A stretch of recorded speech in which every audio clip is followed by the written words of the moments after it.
Pointing to you. Call the City Council meeting to order, Monday, March 22nd. Roll call. Mayor Calvin. Here.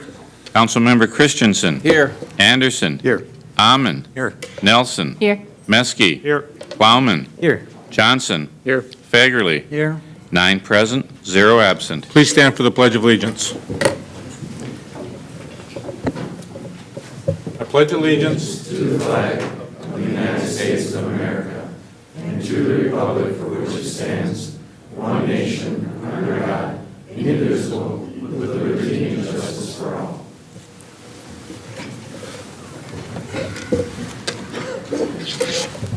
Are there any proposed additions or deletions to the agenda? Councilmember Fagerly. Thank you, Mr. Mayor. I just need to comment on the transit system for a little bit.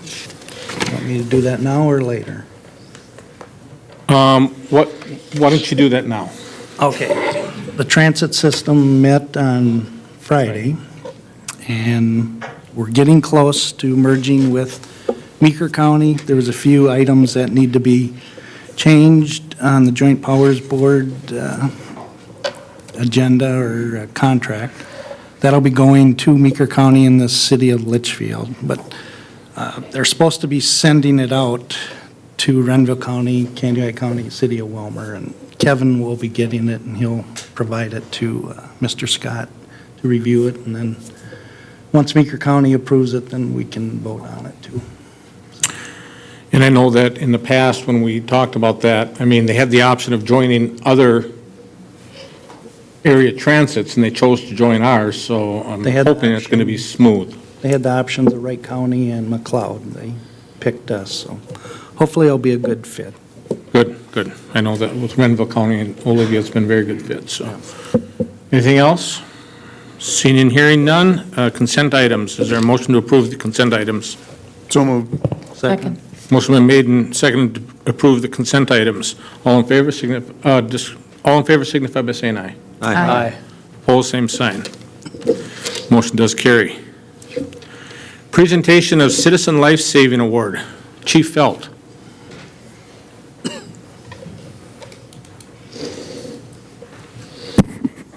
Thank you, Mr. Mayor, members of the council. Nick and first responders, I'll probably have you come up and stand up here if you would, please.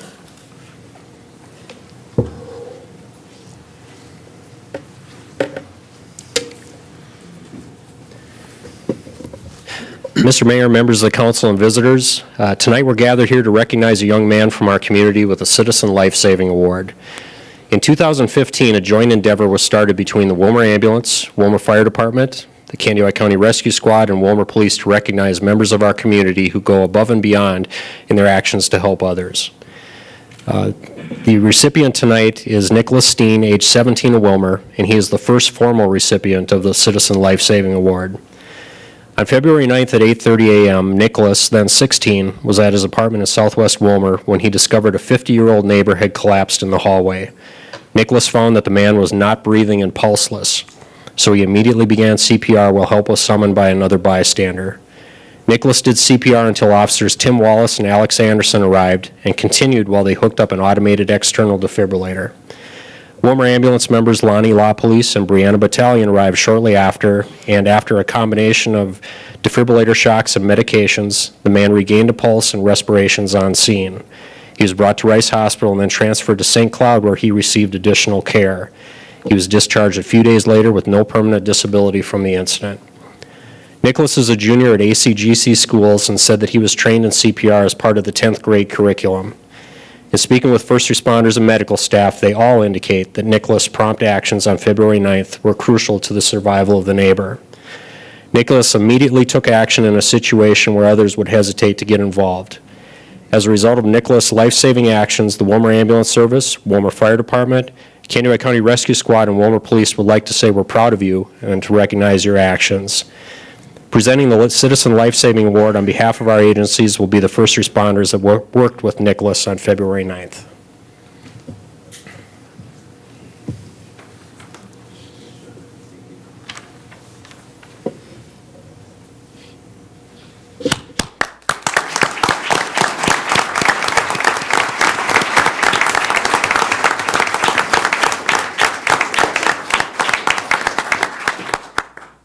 Also tonight, we're very honored to have the man that Nicholas saved with us tonight, and I'd like to ask Doug Nelson to come up and speak for a moment.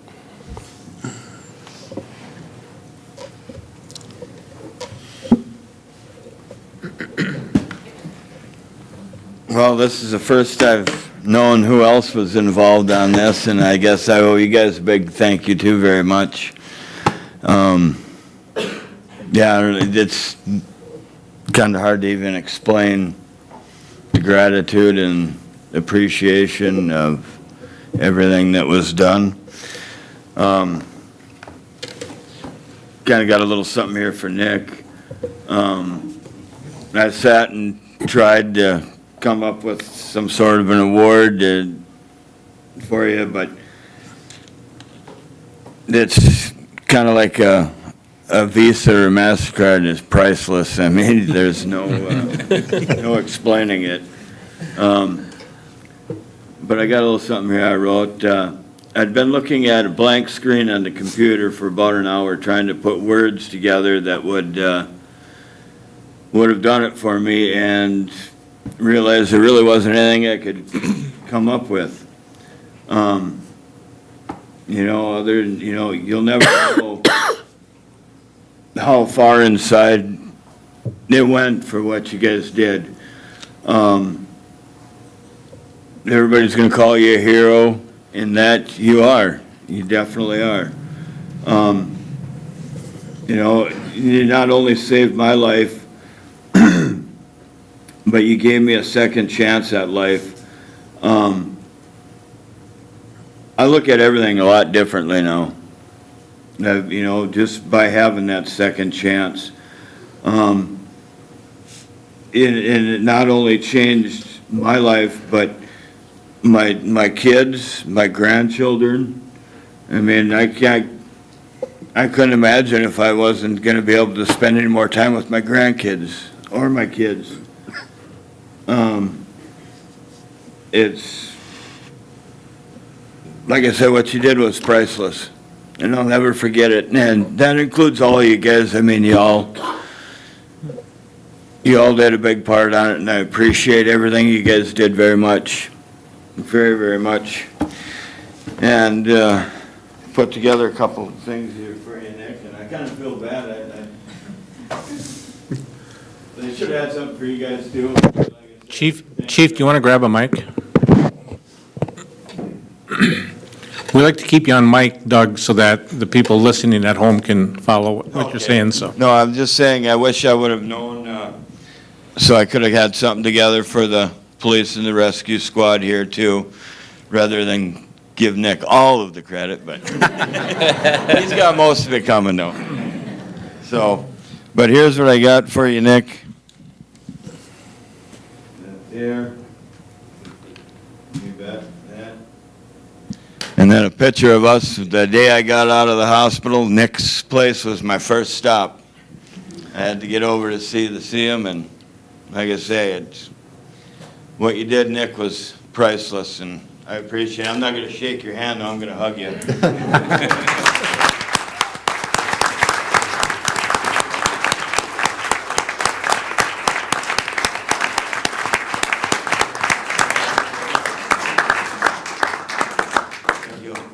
But I got to say, you did hurt my ribs. All right, thanks, guys. Nick, on behalf of the city council, we also want to thank you from the mayor's office and also from the city council. I'm sure people will have some kind words for you as well. But, I talked to I believe it was your grandma a little bit, and she's very proud of you. You did a nice job. And it's good to hear that the training that is given in the high schools actually is put to good use. And thank you for having the courage to step forward. It's leaders like you that make our community a great place to live. And also the first responders, the police officers, and the paramedics, thank you for the work you do too. A lot of times we take you for granted, but on behalf of the mayor, I never take you guys for granted. I appreciate everything you guys do. So thank you very much. So any comments from anybody else?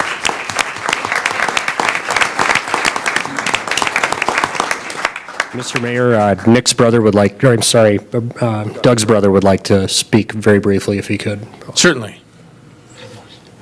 Your name, please? I'm David Nelson. David Nelson? Yep, Doug's younger brother. Wasn't prepared for this. Didn't find out about this till yesterday, late, and Doug was just going to go, and I was thinking about it, and I thought I can't miss this, to say thank you. I thanked you a few times and stuff, but how do you say thank you for something like that? And yeah, it's at 16 years old, 17 now, but to go out there and see a man, a stranger basically, and to jump in there and do what you did. I mean, to think that he wouldn't be here if it wasn't for you, and you guys too. I know I kind of was a little out of control that morning. I thought I lost him. He wasn't breathing, and I did lose him for a minute. And when it's somebody else, you feel sad for him, but when it's you, when it strikes your family, like he said, his children, his grandchildren, and the whole family, and he does a lot for this community too in his own way. Tons of friends that showed up to the hospital. Doug's a lot like Nick, helping people out with everything and helping strangers just because. Nick, I'm so impressed with you. I'm so proud of you. And Mary, you can be so proud of him. Thank you for doing that. And thank you guys for putting this together. So nice you two. Acknowledge him for this. Thank you all for your time. Thank you.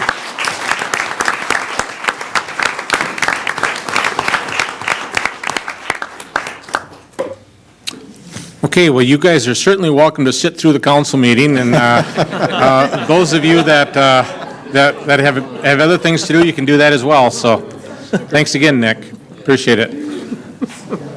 Next, we have the Willmar City Council Open Forum. David Little.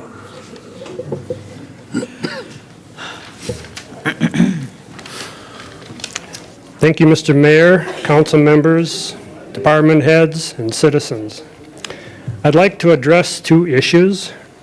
First, I urge the council to approve the Finance Committee's recommended revision to the Vehicle and Capital Improvement Spending Policy.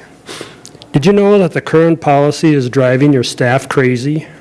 There is no reason to require them to request a second or third approval of expenditures over which you have already exercised your fiduciary responsibility by approving the expenditures in the CIP budgeting process. Also, you are ignoring the advice of your retreat leader who said you should be governing from 100,000 feet rather than micromanaging in the weeds as you currently are doing. Second, I request you do your duty and act on mayoral appointments as called for in the city charter.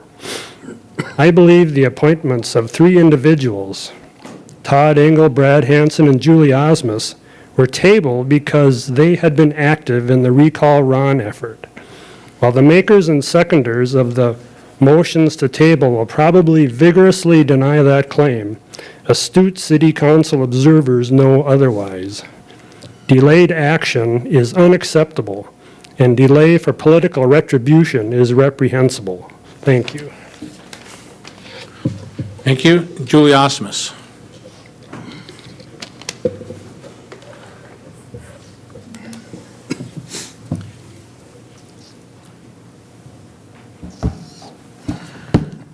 Mayor, members of the council, Julie Osmus, 1404 16th Street Southwest.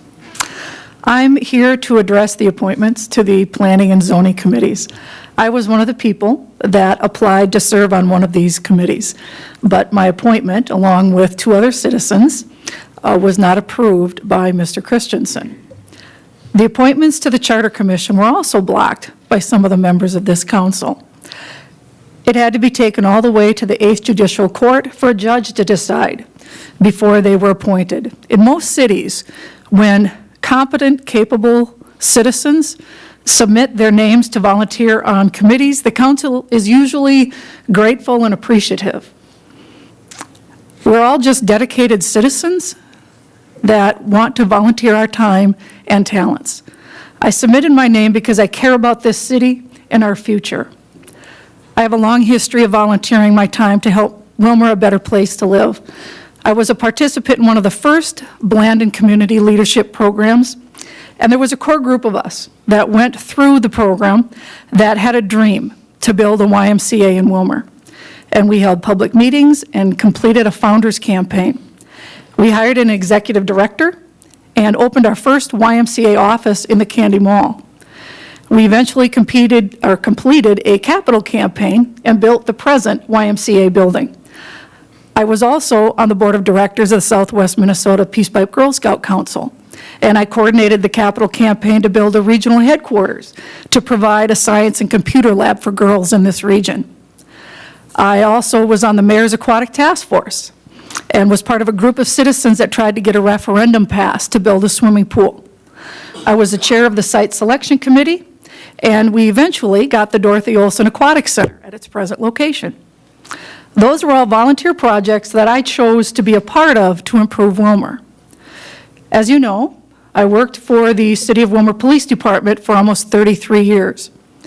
As a sergeant, I was in charge of special events, and I worked with and coordinated events with many different departments and organizations on projects throughout the city. I've worked with all the city departments, Public Works, Municipal Utilities. I've worked with MnDOT, the Downtown Council, County Highway, and every school in this district. And for over 30 years, I've worked side by side with them to make positive things happen, to help make Willmar a great regional center. The mayor asked for volunteers to serve on committees, and I stepped forward and submitted my name. The citizens of Willmar are simply asking you to put your personal agendas aside and just do the right thing for the city. Just please, remember who you're supposed to be serving. Thank you. Next, we have Sue Quist.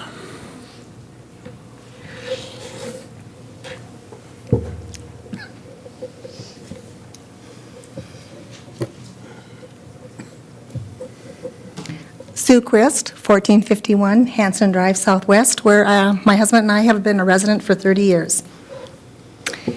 In response to Mayor Kelvin's letter to the editor in today's West Central Tribune, I feel compelled to speak on a prior event. At a previous City Council open forum, Mayor Kelvin was offended and defiant that I stated he was associated with moving Willmar forward and recall Ron.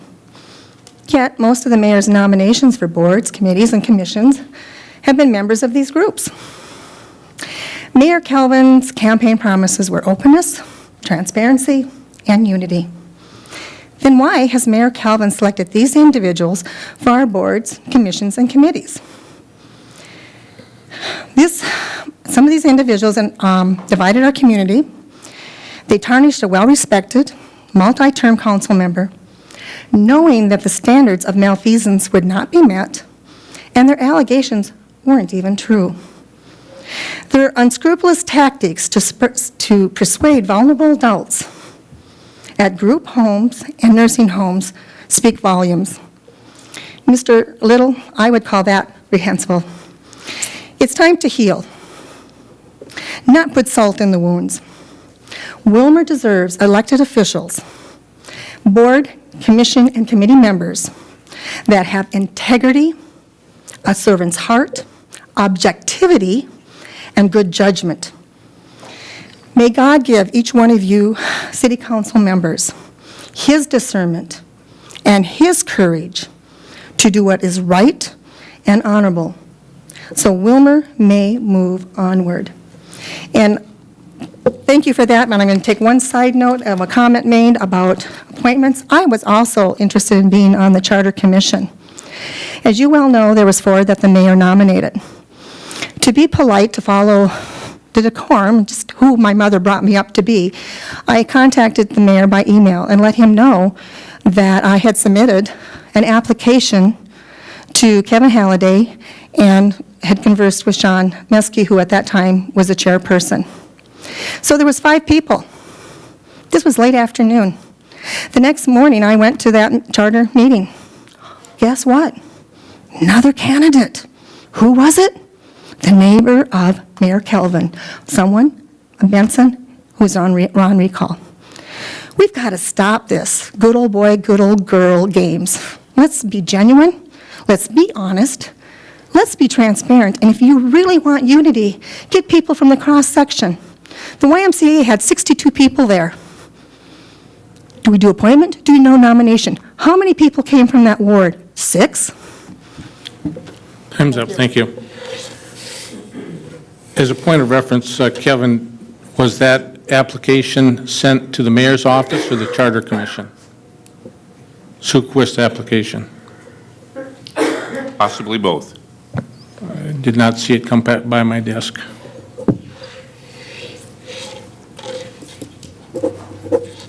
When you and I talked about that, you said she was going directly to the Charter Commission, is what you told me. Okay, next we have appointments to committees. First one is Julie Osmus.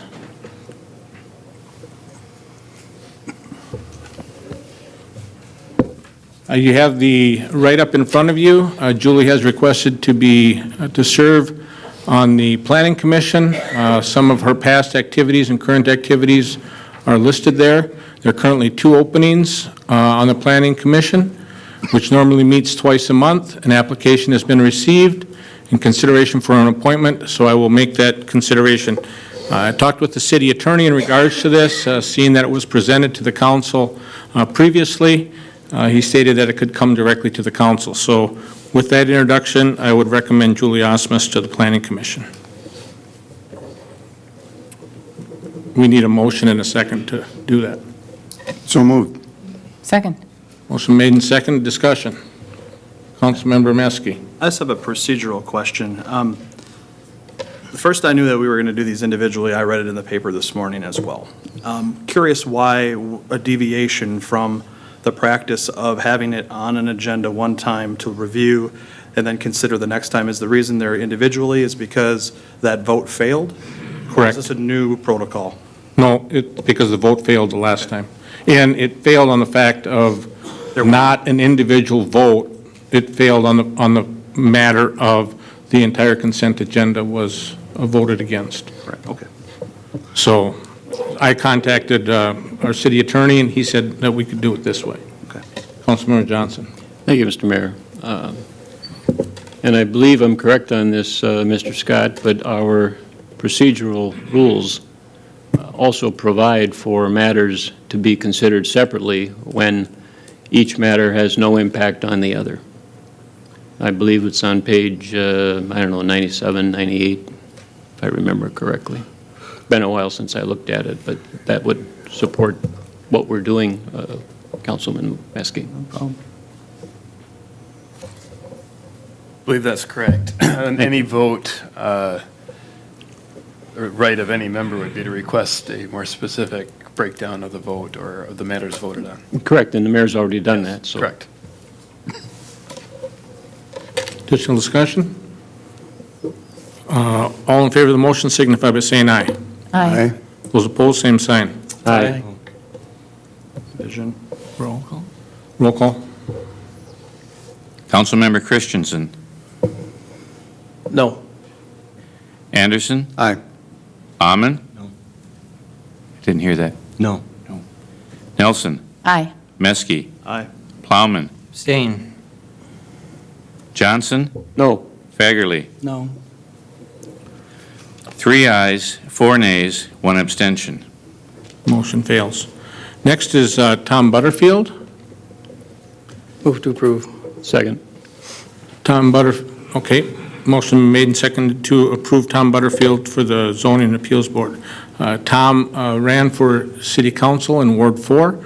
He has listed what he has done for our community, and he is recommending to serve on the City Zoning Appeals Board. Motion made and seconded. All in favor of the motion signify. We have any discussion? Sorry, discussion. Councilmember Meske. I just got off the phone with Tom Butterfield about an hour ago, and he told me that he actually wished to be on the Economic Development Committee and wasn't considered for that. He said he would be more than happy to serve. He wants to serve the city in any capacity he can, but he thought his expertise was would be better suited in a different position, but he wasn't considered for that position. So he wanted me to convey that to the council, that he wished to be on a different committee than what he's on, but he will serve in this capacity as well. And so I told him I would express that here. Yes, he had applied for that. There was not an opening there. And when I talked with him on the phone on 2 separate occasions, he said that he'd be willing to serve on this area because there was not an opening on the Economic Development Commission. But he did share that with me as well. Additional discussion? Councilmember Plowman. I kind of have a concern sort of surrounding what we're doing tonight. Maybe some others that are part of the council would see it the same way, but I received a lot of phone calls today regarding this. There's a lot of heated opinion and varied opinion, and I'm concerned when that's the case, because that means there's obviously some hot button issues, and I kind of wish that we could maybe get to the bottom of them so that we can maybe conduct business a little bit more openly. There are some, I've heard some varied accounts that there are people who applied for various positions that their applications didn't make it here or there or wherever. I don't know whether or not there's actually a way to substantiate whether or not that truly happened, but I do know that that kind of discussion is a really important discussion to have if there were applications that were filled out and turned in but never saw the council or never saw wherever.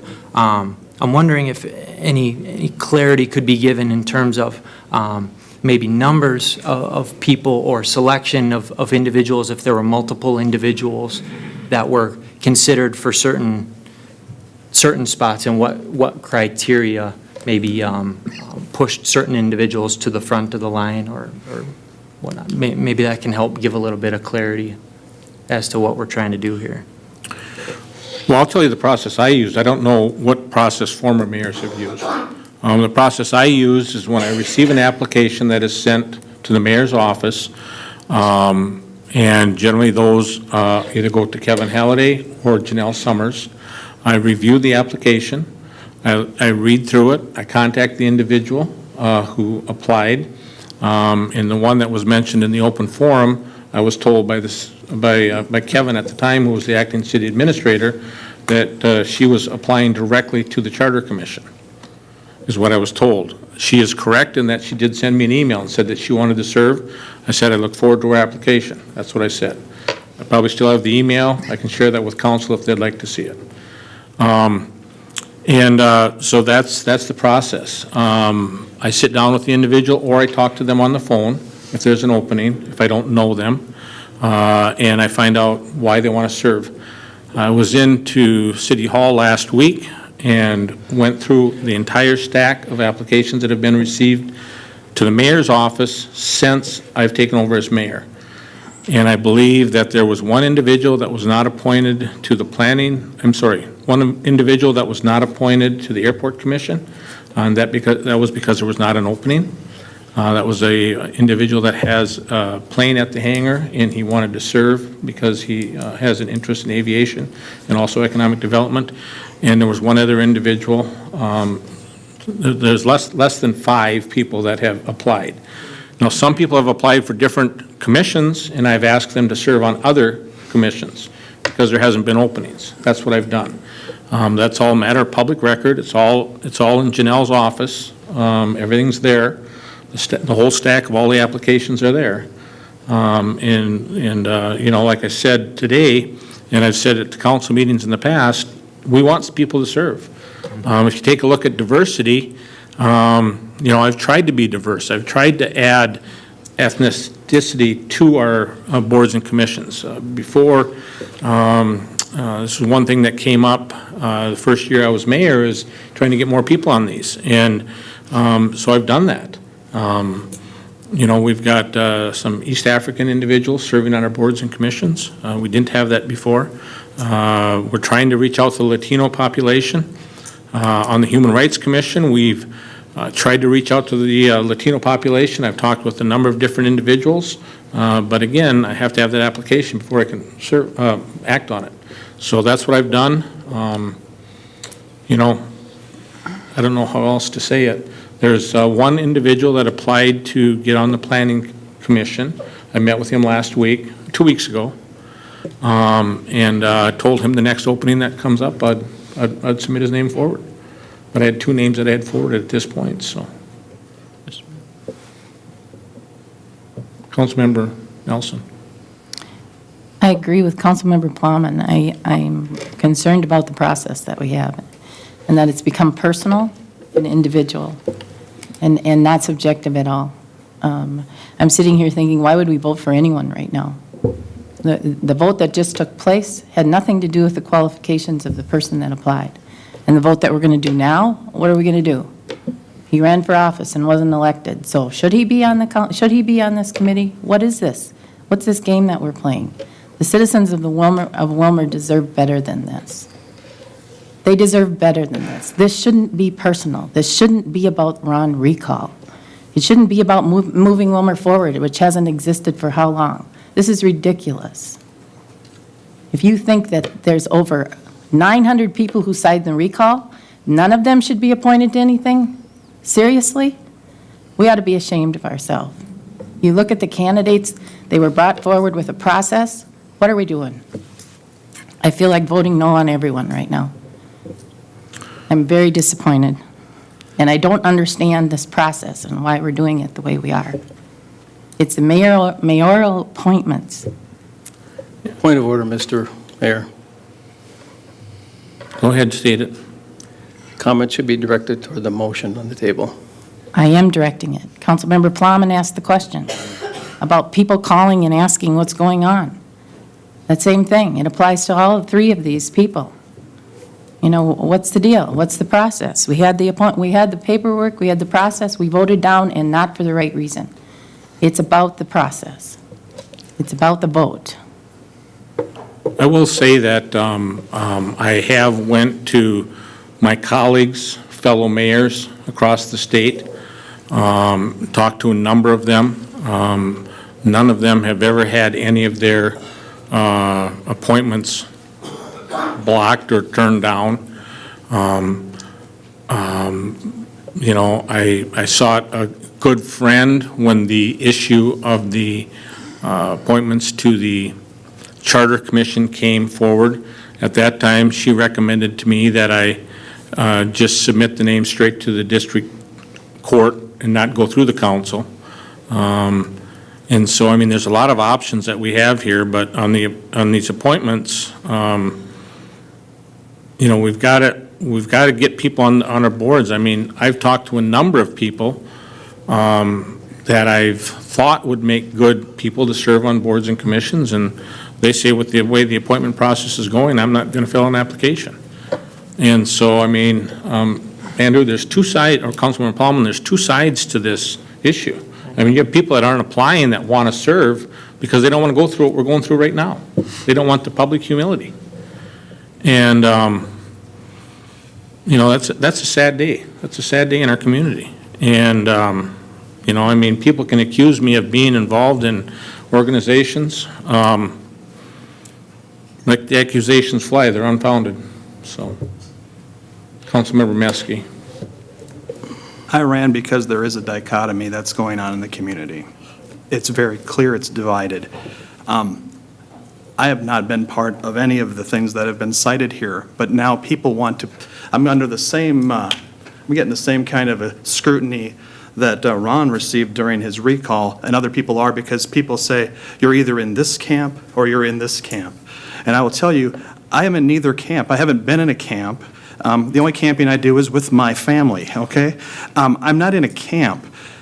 And so for me, when a citizen comes forward from the city of Willmar and wants to serve, I'm going to vote yes. And that's why I'm going to vote yes for every one of these people that are on here and every other one that was willing to serve. If you're willing to put the time in and serve this community, I'm going to vote yes for you. Just so you understand, if you're going to give to the community, I think you should have an opportunity to do that. We are clearly divided into a couple camps, and I think that is unhealthy. And when we keep acting on those camps, we're perpetuating it, and it's not good. We need to get back to the business of serving the city the best we can without bringing so much of this dichotomy that we have going on here. it's very disappointing. But like I said, I'll be voting yes for all of these people. I can tell you Tom Butterfield is not part of any camp either. And so I have no problem with any of these people moving forward. All in favor of the motion for Tom Butterfield? I'm sorry, Councilman Rahman. Thank you. It's hard to discuss this. I appreciate the conversation, but for many years I've served under fourth, this will be the fifth mayor that I've served under. And in most cases, we've never had the problem before. I will admit that. It's only until a few years ago, a little over 2 years ago, that this has divided and the community and the good citizens and the council. I just don't think that sometimes, you know, the mayoral's appointments can be incestuous if we allow them to be. And when you look at the consistency of all the good people that are working on our boards and commissions, we got maybe 90 of them. They're all good people, they're all part of this community. But if there's an oligarchy that's formed where they're all involved in the same direction as unelected influence, that's not positive for the community. I would strongly encourage the future appointments to have a mixed group of different people. When I served, the very first group I served on was asked by Mayor Ole Reynolds years ago to sit on the zoning boards of appeals, and I was a carpenter. We need a mix of not just the same people being recycled through the different, all these different boards and commissions. We have the same people from the same businesses a lot of times being represented. That doesn't look healthy for my community, and I don't think it should look healthy for the rest of the community either. I think that's maybe the direction that we should be going, is have a different mix of people in, rather than an oligarchy or people trying to, or the mayor trying to directly or indirectly set the agenda for the tone of issues that need to be done so they get passed. I think that's the problem, and I just wanted to address it. Nothing against anybody. I think this would be a good time for the mayor to again reiterate to the council, I need the names. Bring the names to me. Councilmember Paulman asked me the question, how many people who have I not appointed? I mean, when the people have come forward, if there's been an opening, I put them on. I haven't held names back. I haven't not put people on boards and commissions. I think there's more diversity on our boards and commissions today than there was a year ago. And that's because I've gone out and sought people. I've gone out and sought people that what Councilmember Meske would say would be in the other camp. And they've said no. And I mean, you know, I've went to the chamber, I've went to you folks numerous times, I've went to the churches. I have not gone to the schools, I have not done that. But, you know, I've had it in the paper, I've announced it from where I'm sitting tonight, saying we need people, please apply. And I agree with you, we need diversity, we need different people of, you know, one of the questions I was asked one time is that I should list where people live so we don't have too many people come from one ward. That was one suggestion that I had brought forward to me. And I went to staff and asked them to look at that. I want people I want our boards and commissions to reflect our community. And currently today, they do not. So anything we can do to encourage that, I would appreciate. Councilmember Johnson. Thank you, Mr. Mayor. Along those lines, I'm wondering if, and this is something that hasn't really occurred on a regular basis since I've been on the council, but maybe staff should track these positions, and as they expire, that notice be given, you know, like 60 days in advance, and then try, you know, I don't know what publications you've had in the past, but I mean, that we've had, I don't think it's been many, but I would seem to think that we ought to try that too, publish them, you know, but give people enough notice too, so that they, you know, get it done, and, you know, whether it be 30 days, 60 days, but maybe that's something that one of the council committees could work on as a project to come up with or you could make a recommendation for a procedure like that, or something that gives people, somehow we get more notice out. That seems to, because we're looking for more applicants. And Yes. Currently, we have That's just a openings on, suggestion, that's a great suggestion, I like that. Currently, there's openings on Board of Zoning Appeals and Human Rights Commission. And Kevin, I think you said on the radio today, there's one opening on Charter Commission? So that's where the openings are.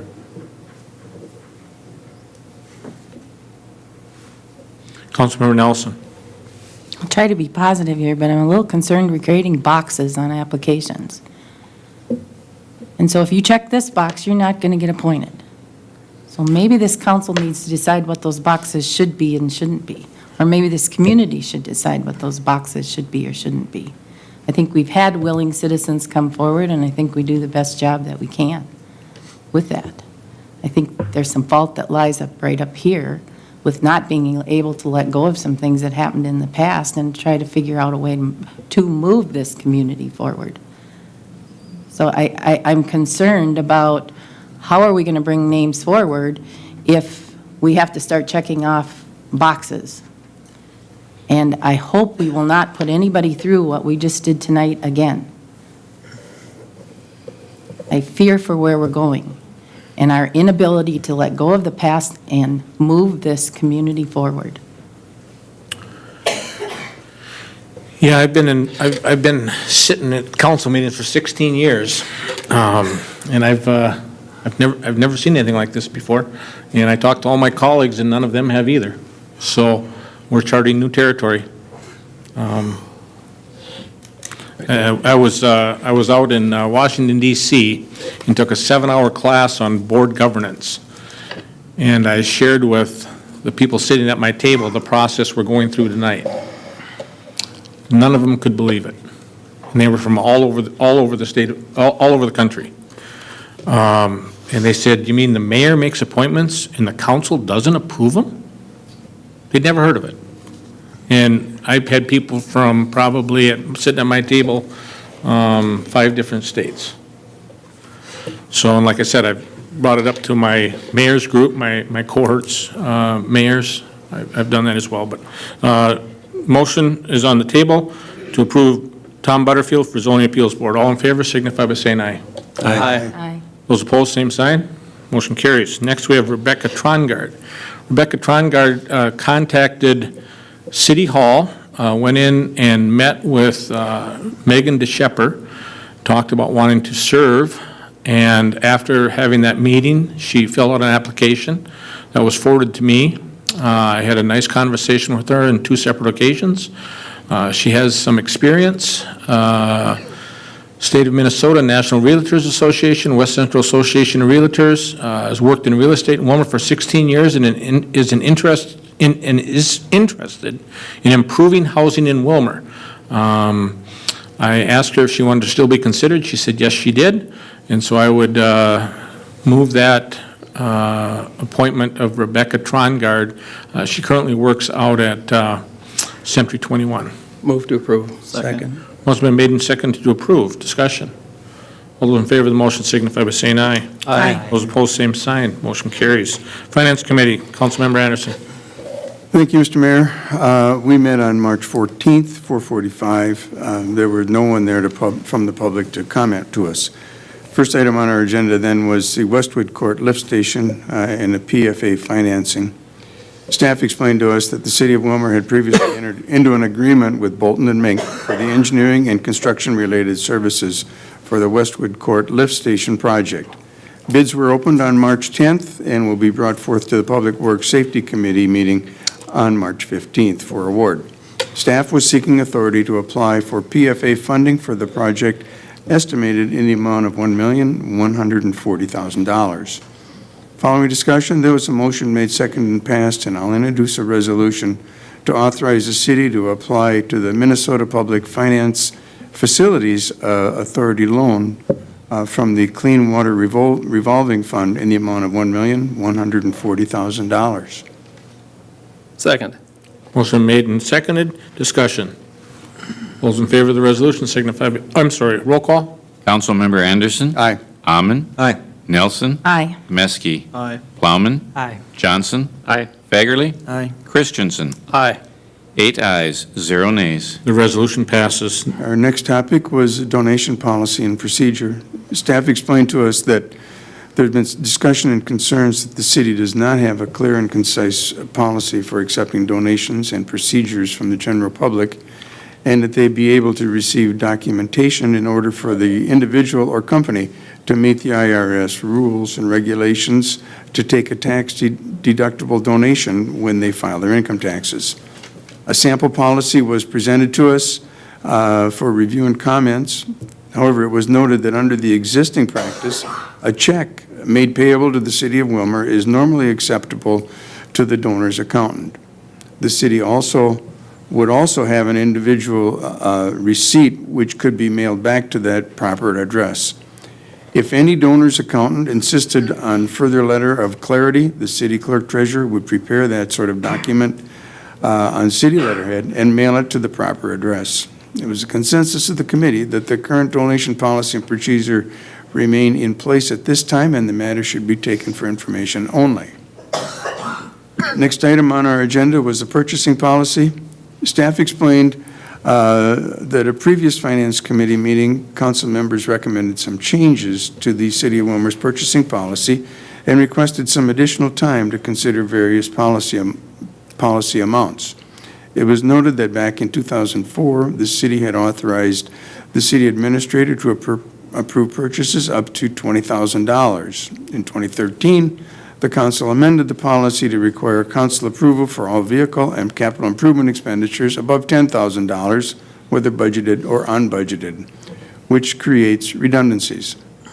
It's staff's recommendation that the amount the city administrator may approve for both budgeted and unbudgeted items be set at $25,000. A draft of the revised purchasing policy incorporating various recommended changes was presented to the committee for review. Following discussion, there was a motion made, seconded, and passed, and I'll introduce a resolution to approve the City of Willmar's purchasing policy as presented, which includes authorization of the city administrator to approve purchases up to $25,000, either budgeted or unbudgeted, and that this policy will be reviewed at the end of the year. Second. Motion been made and seconded for consideration of adoption of the city purchasing policy. Discussion. Councilmember Christensen. Thank you, Mr. Mayor. I was the one that introduced the resolution for $10,000 3 years ago. I believe it was 2013. At the time, our mayor then said we need to be more open and transparent to the public so they could see what we're purchasing. And I think it's bad business practice to up that amount. When we hired the new administrator, he knew what we had in place, and yet he's requesting to up to $25,000. That means that those expenditures will not be coming through our committees and then through the council to be voted on. And I think we're doing the public a disservice by doing that. I don't think that it's creating any more work. It's just common. And the number of checks that we write for over $10,000 isn't that many. In last month's finance thing, I think it was less than 10%. And for them to come through is just being transparent and open to the public. They don't read our finance minutes that we get on our tablets. And it's nice. I would like to be informed as a citizen. I don't see why we don't keep it at $10,000. And another reason is the council made that policy in 2013. The city council did, many of the same members here. And the change in the policy comes from administration. We're supposed to be from the bottom up. We're citizens. What if we had 25 citizens that come to the next meeting and say, I think you should put it down to $10,000, would we do it? Probably.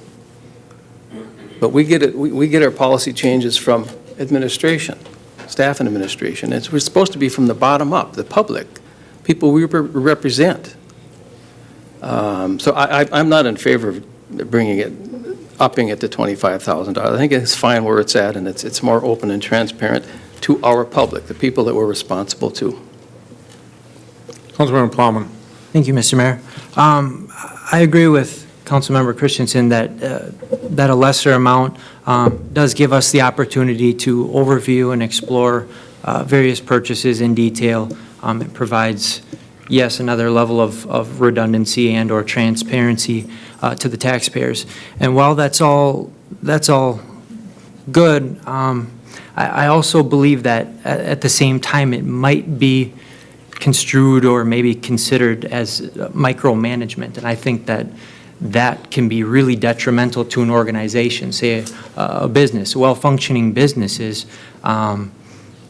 delegate authority, spending authority and whatnot to individuals, the appropriate individuals, and then those individuals are held accountable for those actions. And I think in this case, I believe that it may be a good idea to extend a little bit of leniency in terms of purchase amount in favor of efficiency and effectiveness. I think it's probably a good idea because in the end, those individuals making the decisions will ultimately be responsible for the decisions they make. And I do believe that the process still can be just as open and transparent for all of us to see when we do those reviews.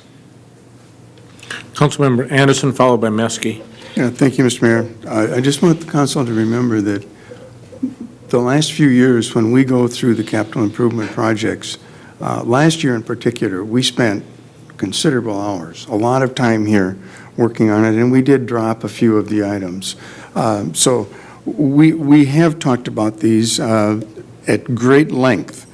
And as far as knowing when the money is being spent, the city administrator has agreed to set up a policy or a program where he will notify the council of everything, the money that has been spent.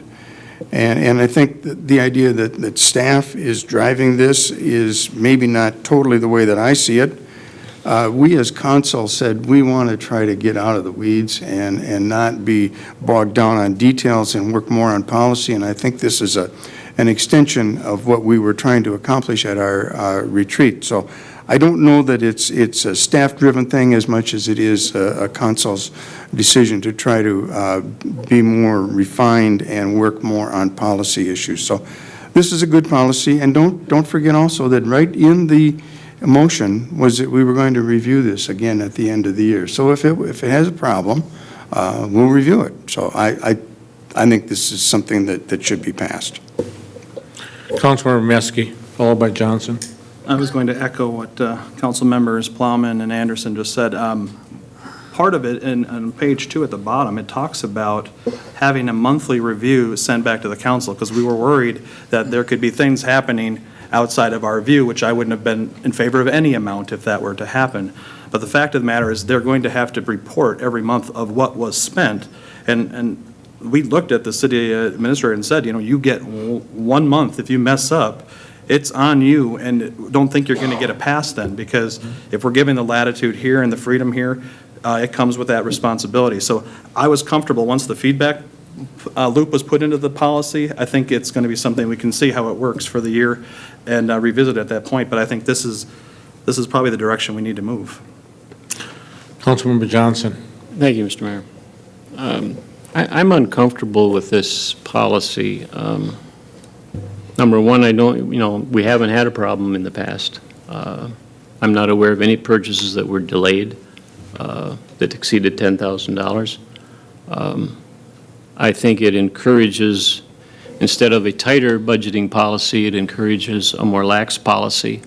And I've been somewhat of an advocate for having and improving the city's budgeting policies. When I worked at Honeywell and then later for the state of Minnesota, you submitted a budget, and if something came up the second month of the year that you didn't foresee, you weren't allowed to go and get unspent funds from last year. There weren't any. Right. And you then were encouraged to make your budget, make it up the rest of the year. We don't do that. we use unspent funds from prior years like a slush fund. We could be using that, some years that's been a lot of money, enough to do a lot of road work, but it doesn't get used there. And that policy bothers me, and this lends itself to that kind of a policy. And like I said earlier, we haven't had a problem. And I think raising it to $25,000 just makes it easier to engage in those lax policies. You know, such a thing as planning ahead so that you don't have to, you know, have a policy where you can just make a purchase without notifying the council. And this is a policy. This isn't a micromanagement. This is a policy. This is what city councils are supposed to do, is formulate policies. We've had several budget snafus in the recent past where we've had contracts entered into that were not approved by this council. And there was no emergency. We just weren't told. And admittedly, some of these things were for proper purposes. But it doesn't excuse the fact that at the time, entering into those policies was inappropriate for staff to do. I could go through them. There's several of them. And it amounted to a lot of money. And it isn't whether they were right or wrong. It's if we're going to have a policy, we should follow it. And now we're going to do a policy that loosens the purse strings and, in fact, permits something where you could have a purchase that exceeds $25,000, but staff could decide, well, we could have some trouble with the council on this expenditure, so we want to buy $46,000 worth of equipment, but this equipment's divisible, the units we're buying. Let's divide it into 2 contracts for $23,000 each, and we'll just spread them out by 3 months and hope that nobody notices what we did. That's a possibility here that we're, you know, of an abuse, and 10,000 makes that a little more difficult. So I'm just uncomfortable with it. And Administrator Cruz remarked to me when I was discussing some of this with him that, well, give me a chance, you know. And my answer to him was, well, let's see how you perform for the next year, and then we'll talk about it. I'd like to see the responsibility demonstrated first rather than afterwards. So I think we're kind of got the cart before the horse here, too. Thank you.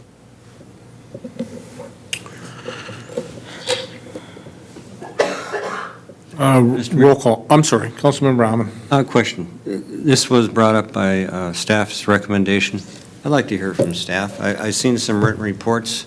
Could you give me some explanations? Anybody, please, from staff, as how this is cumbersome and how it's changing the operations of your time and the operations of the city? Could you please explain to me, or somebody explain to me a little more in detail how this is so cumbersome? It's at the council table. I'm not going to open it up to staff. Additional discussion? Councilmember Nelson. I personally have struggled with this one a little bit. I'm not sure if I think it's the right thing to do. I'm not sure if we have the procedures in place from a budgeting standpoint in the CIP. I am going to vote for this tonight, and for the reason that I think we've got a time frame here for us to look at how things are done and maybe tighten up the budgeting, to work on trust between staff and council both ways.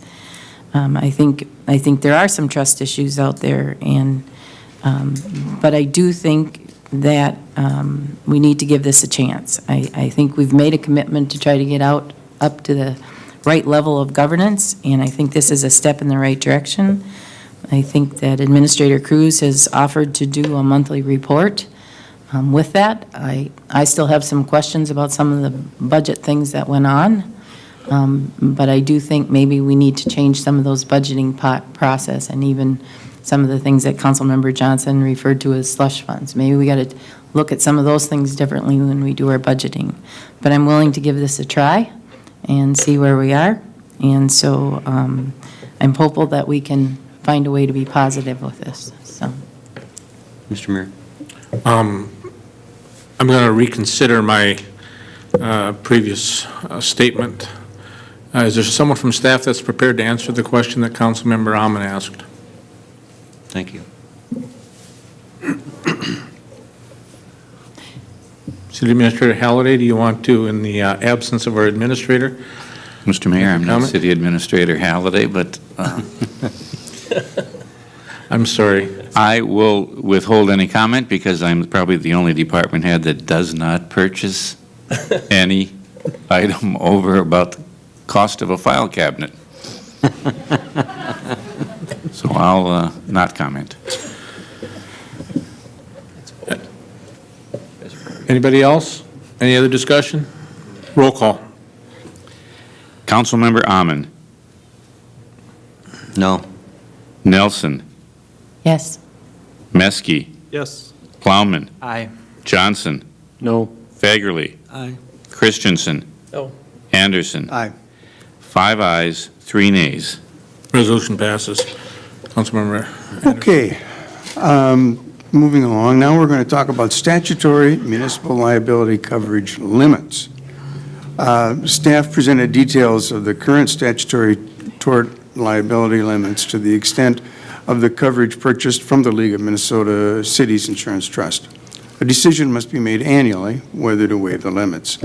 If the city does not waive the statutory tort limits, an individual claimant would be able to recover no more than $500,000 on any claim to which the statutory tort limits apply. The total which all claimants would be able to recover in a single occurrence to which the statutory tort limits apply would be limited to $1.5 million. If the city waives the statutory tort limits and purchases excess liability coverage, a single claimant could potentially recover an amount up to the limit of the coverage purchased. The total which all claimants would be able to recover for a single occurrence to which the statutory tort limits apply would also be limited to the amount of coverage purchased regardless of the number of claimants. Staff recommends not waive the statutory tort limits, and that's what we have done for years and years on this.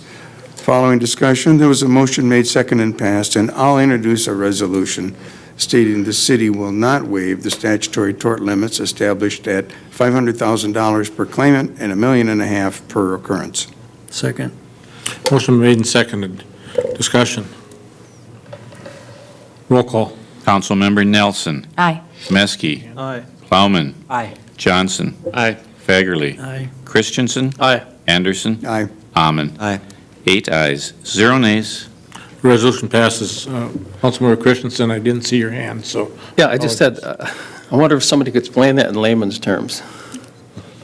Exactly what it means. Mr. Scott? I'll take my shot at it. There's a statute that limits the liability of local governments, generally to $1,500,000. The cities, working through the League of Insurance Trust, has the ability to waive that statutory liability the statutory limitation on liability. I think the vast majority of cities do not waive it, and the staff recommendation was not to waive it. So you have not waived it. The liability cap remains in place. At 1.5? Correct. Okay, thank you. Mr. Halliday, I believe that this changed probably about 5 or 6 years ago. It went from $1 million to $1.5 million, right? That would be about correct. And just further clarity, the tort is a wrongful act, and that's why we limit it to which those wrongful acts would apply. But if you violated someone's civil rights or some other concerns, there is no tort limit for municipalities. And it's wide open? The courts could Okay. do what they'd like to do. That was it. Okay, Councilmember Anderson. Thank you. The next item was the city administrator presented some ideas on treasurer duties. City Administrator Cruz informed us that he will be preparing a plan for redistribution of the city clerk treasurer's duties pursuant to the upcoming retirement of our clerk, Kevin Halliday, which has been tentatively given for September 15th, 2016. We asked about the possibility of outsourcing investments. Administrator Cruz said the finance department typically performs these duties in other communities, and we expressed concerns about the additional work for the finance department. Staff noted that a human resource position will be added in the future, which will be absorbing some of the duties as well. It's anticipated that a preliminary concept of the redistribution of duties will be presented at the March 30th, 2016 Labor Committee meeting. That was for information only. Finally, we had a lot of miscellaneous. Staff noted that Willmar Municipal Utilities is looking at updating their website, and given the city's intent to do the same, the city administrator will be meeting with the utilities to determine possible collaboration on that process. It was also noted that Willmar Municipal Utilities is in the process of updating their building study, so staff will be meeting with the utilities to determine possible collaboration in this process as well, such as a common architect. He also reported he will be working with the utilities to develop a request for proposals for architectural services, looking into a new municipal utilities building, city hall, civic center, and possibly other collaborative partners regarding space study and facility development. So that was also for information. And finally, there was discussion on a proposed new local option sales tax. City Administrator Cruz is in the process of meeting with various local government partners for input on regional building needs. It was noted that the Civic Center needs substantial improvements. The facility study shows that City Hall and the Community Center need improvements or replacement. Ball Field's lighting is substandard with quality below acceptable levels, and Robbins Island, as a regional park, could use some improvements. Within the next couple of months, staff intends to provide a presentation of proposed plan to utilize a new local option sales tax for the council to review and discuss. The committee was reminded that the council needs to adopt a resolution to establish a ballot question for a local option sales tax at least 90 days prior to the November election. That was also for information. That concluded our meeting, and unless there's questions, I'd move to file these minutes. Second. Motion made and seconded to file the minutes. Councilmember Fagerly. Thank you, Mr. Mayor. On the signing for the minutes, I don't think Carol was there. I think Larry You know, took it. I noticed that as well. The minutes were taken either by city administrator or the finance clerk. They were both writing. Whether they gave them to Carol to tabulate, I don't know, but maybe you could explain that. Mr. Okens, can you clarify that for us? Mr. Mayor, members of the council, the city administrator and I were at the meeting and took notes. We assigned those minutes to be written up by the accounting supervisor who listened to the minutes as well. Thank you. It's fine. Councilmember Nelson. I have two questions. I'm hoping that there will be some more council involvement in item 7 and some of the items in 8. Just wondering how that's going to take place, with just a request that perhaps the council's involved in making some of those decisions or getting information about that with that. And then I'd like to go back to the donation policy also.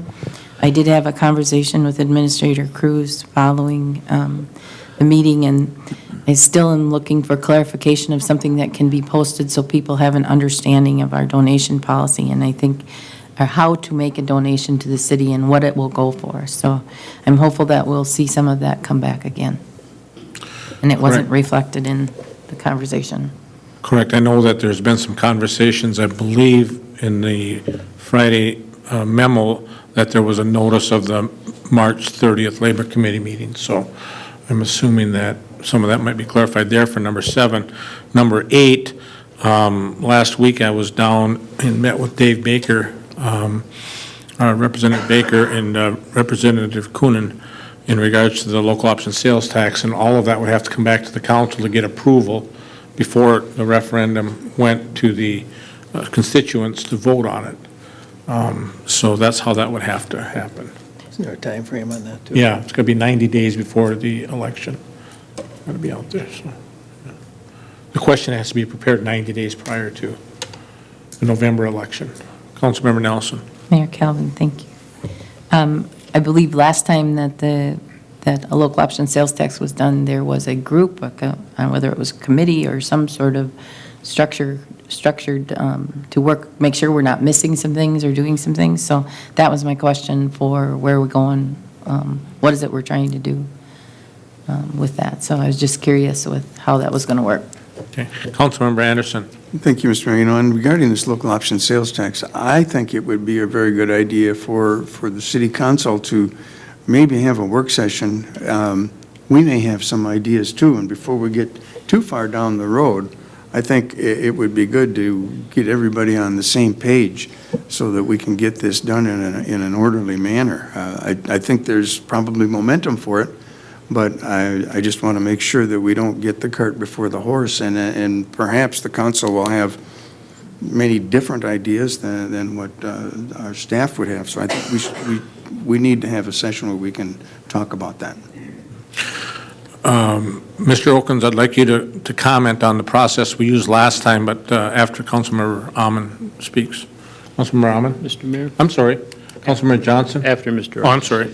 Oh, yeah, just curious, that was one of my questions too, and thank you, Dennis, for explaining that. I agree with you 100% that we need to talk about the local option sales tax. We have not, as a group, decided whether or not we want to have one. Right. And I think that's the most important thing. It's good to do the research, but I think the sooner we form an opinion as build a consensus as what direction we want to go, if we want to do that, would be the best thing, and the sooner the better. I just wanted to compliment you, Mr. Anderson, on that thought. Councilmember Johnson? Yeah, I was a little surprised when I got the weekly memo from Administrator Cruz that, we were looking at all this business with the utilities, and when we discussed it at the Finance Committee, because that's kind of a policy decision, and all of a sudden, out of the blue, it looks like people have been busy with it, and we're just talking about procedures, and I guess I would point out that's a major policy decision, the direction that is being discussed there, but council wasn't involved in that. That didn't come up at our retreat that I recall at all. So, just a point of. I think it came up to see where we could collaborate is what came up, but nothing, no directions. Mr. Oakins. Mr. Mayor, the city has had two local option sales tax issues. The first one was for the participation in the Pioneer Land Library System. It was issued after a citizen committee had reviewed known as the Willmar Infrastructure Needs Task Force. They studied a number of issues and came up with the library as a project, a proposed project. It was then the public was educated on it. A referendum or election was held, and the legislature approved it. That sales tax was retired in half of the amount of time that it was authorized for. The second one, again, the council held various meetings with staff and discussed various projects that would be eligible or presented to the public. The council narrowed it down after, I believe, 2 or 3 meetings and presented it to the public on the 4 projects that were finally approved. And again, the legislature approved that as well. So the question was, were the projects developed by staff or by council and then directed to staff? Do you remember how that went? The final projects that were put forth to the public was voted on by the council and narrowed down by the council with staff's assistance. So staff prepared the question, or the council prepared the question? The council directed staff to prepare the question through their legal department. Okay, thank you. I remember all that, but I don't remember how it all went, so. Additional discussions, Councilmember Alman. Just follow up on this, Steve. I remember the first local option sales tax on the library, and just for information, it was Steve Enix and myself and the county commissioners, and met for over 3 years trying to figure out what to do to improve the building. I walked into Mick Schmidt's office and said, Mick, we got to find this money. The county's not going to help us out. I've decided that, and their response was dragging their feet. So we had to take the bull by the horns, and at that time, local option sales tax was available, and then he brought it to the Finance Committee. That's the way it took place, and it was an excellent choice. I don't know how else we would have paid for that project. Additional discussion. Those in favor of filing the minutes signify by saying aye. Aye. Those opposed, same sign. Councilmember Plowman, I think we're getting some of that good discussion you like, I hope. So, next we have Public Works Safety, Councilmember Christensen. Thank you, Mr. Mayor. We did meet on Tuesday, March 15th, 2016, at City Hall. I called the meeting to order at 4:45 p.m., and item number 2 was public comments. Ms. Mary Lou Arney was there. She attended several of our meetings. We had a discussion of safety, crossing from the parking lot across from the public library to the public library. She and a group of others are very concerned that somebody's going to get hit there someday, as there are 6 entrances to that parking lot across from the library, and people are walking across the street any which way. We haven't had any accidents yet, but we discussed it as she requested, and her first request was to put a mid-block crossing in front of the library, right in the middle of the block, a yellow stripe across, and our Public Works Director, Mr. Christensen, said he was opposed to the idea. It gives a false sense of security. People walking across there think that everybody's going to stop, and it doesn't always happen. It's similar to stop signs and yield signs. It gives you a false sense of security.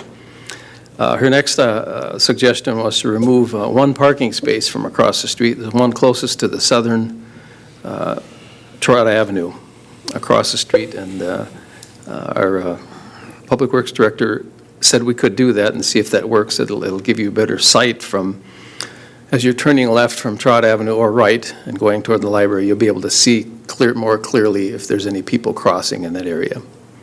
That was for information only. Item number 3 was our police and fire update, which is also for information. Our police chief, Mr. Felt, informed us that the jail sentence on that day was 124, 56 from the DOC, 60 from Candy County, 4 from Swift County, and 1 from Lac Parle, and 1 from Pine County. 2 inmates from Stevens County. Boy, good service. The calls for service for the previous 2 weeks totaled 806, and we're about 11 days ahead of last year in calls for service. Majority of his calls were for traffic stops, public assists, and suspicious people/vehicles. Our fire chief, Mr. Frank Hansen, also noted that the total fire department calls for the previous 2 weeks were 17. 4 alarm activations, 3 car accidents, 3 cooking fires, 3 car fires, dryer fire, and 1 building fire with major damage out in the southwest part of Willmar. Fire calls to date total 68, and that is 7 less than last year at the same time. Our committee also discussed the calls for service and the mutual aid agreement with other fire departments in Candy County. Item number 4 is a resolution, has to do with the International Association of Fire Chiefs Foundation Hazmat Grant. Our fire chief brought to the committee and for approval the authorization for him to go to the International Association of Fire Chiefs Foundation Hazmat for a grant of $250 towards lodging for an event that's going to be held in Baltimore for hazardous materials. After some discussion, a motion was made, seconded for the following, and I will introduce a resolution to authorize the application and, if awarded, acceptance of the IAFC Foundation for a 2016 Hazardous Materials Conference grant. Second. Motion made and seconded to approve a grant for hazardous materials for $250. Discussion. Roll call. Councilmember Meske. Aye. Plowman. Aye. Johnson. Aye. Baggerly. Aye. Christensen. Aye. Anderson. Aye. Amon. Aye. Nelson. Aye. 8 ayes, 0 nays. Resolution passes. Our next item, number 5, had to do with the Shakopee Mid-Waconton Sioux Community Grant application, also from the fire chief. The staff had brought to our committee for authorization the ability to apply for the Sioux Community grant of $3,000 for firefighter protective hoods. The grant is offered annually to public safety agencies for needed equipment with a 20% match required from the city, and that would be funded from within their budget. Motion is made, seconded to pass for the following, and I will introduce the resolution to authorize the application and, if awarded, acceptance of the Shakopee Mid-Waconton Sioux Community for a $3,000 grant for firefighter protective hoods. Second. Motion made and seconded. Discussion. Roll call. Councilmember Plowman. Aye. Johnson. Aye. Fagerly. Aye. Christensen. Aye. Anderson. Aye. Amman. Aye. Nelson. Aye. Meske. Aye. 8 ayes, 0 nays. The resolution passes. Item number 6 had to do with playground unit installation. This is also a resolution. Staff brought to the committee for approval the purchase of 1,612 cubic yards of flex fiber from Flex Fiber in the amount of $18,655. This purchase is for the cover material to be placed around the new playground units to be installed this summer.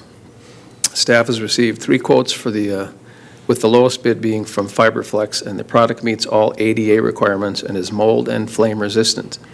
The committee discussed using funds from 2015 in lieu of the 2016 CIP funds designated for park improvement. A motion was made, seconded and passed for the following, and I will introduce the resolution to approve this purchase of 1,612 yards of flex fiber from Flex Fiber in the amount of $18,655, pending staff researching utilizing funds from 2015 for the purchase. And has that been done? Mr. Brizendine? Mayor Calvin, members of the council, Councilman Christensen, we have had preliminary discussions about searching in the 2015 budget, but we have not done that actual work yet. So Mr. Okins and I and Administrator Cruz will begin that work when Mr. Cruz gets back. Okay. Well, I'll introduce the motion. Second. Pending finding money from 2015. Pending, yeah, it says pending utilizing funds from the 2015 unspent funds. Okay. That's what we just talked about, I think. Councilmember Johnson. Yeah, I have a question for Mr. Brizendine.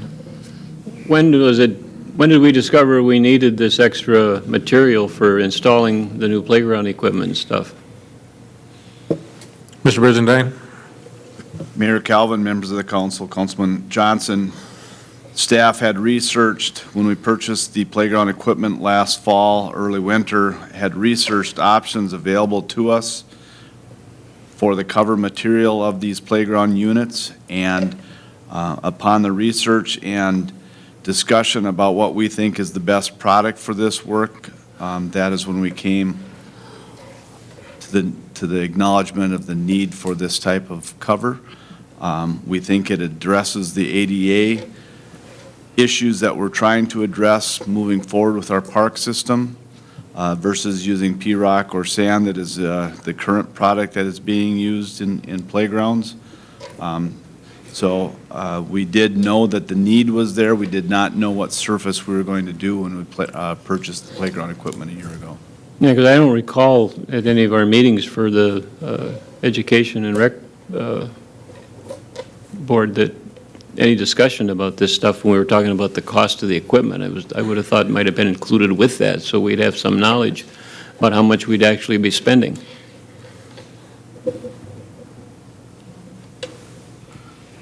Again, staff had discussions about the different options available once the playground equipment was purchased, and this is what you're seeing is the recommendation to purchase this material.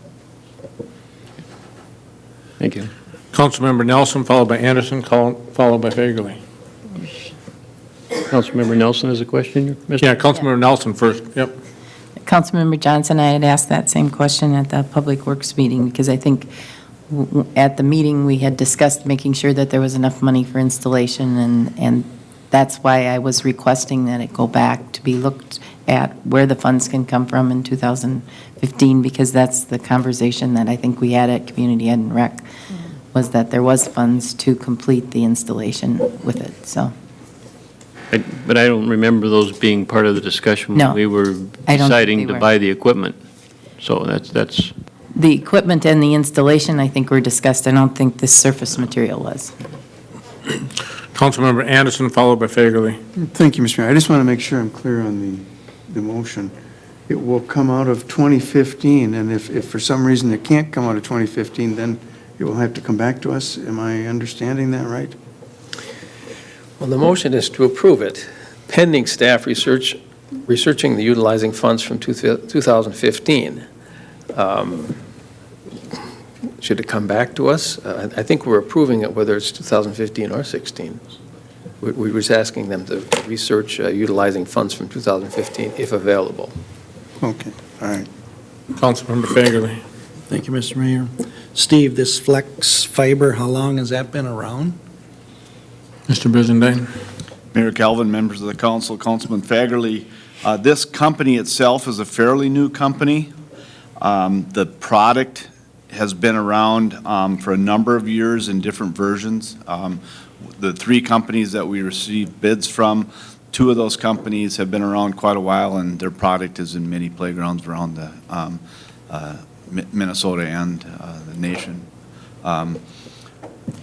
Scott Ledebor did some research and contacted his peers, and this company's product seems to be the exact same thing that the other companies are using, and came in with a lesser price. And I think our only response to that is they're trying to get a foothold, as they're a fairly new company. So do you have to add it every year after the winter thaw? Councilman Fagerly, not every year. It does have a compaction factor that we think after every 2 to 3 years, there might be another 3 inches needed to be added at most. Okay. And then we think after a decade, you might look at a little deeper replacement at that point. I'm old enough to remember sand and P-rock and agra-lime, and then they came out with the rubber pieces, and then they said that wasn't safe, so I just want to make sure this is safe for the children in case they chew on it. And It's got a pretty good track record from what we understand. okay, thanks.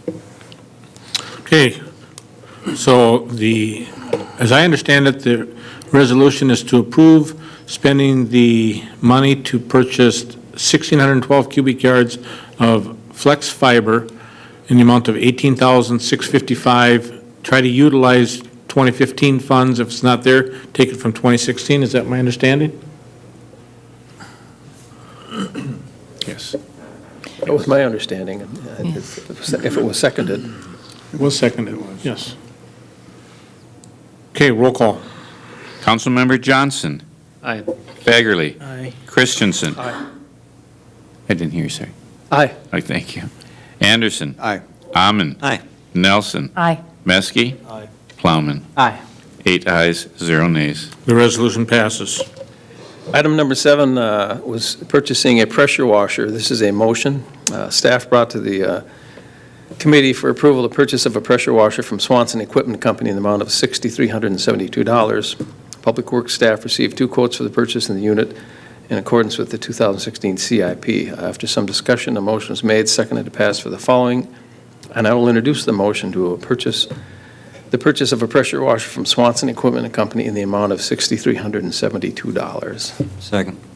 Motion made and seconded. Discussion. I'm sorry, simple motion. Discussion.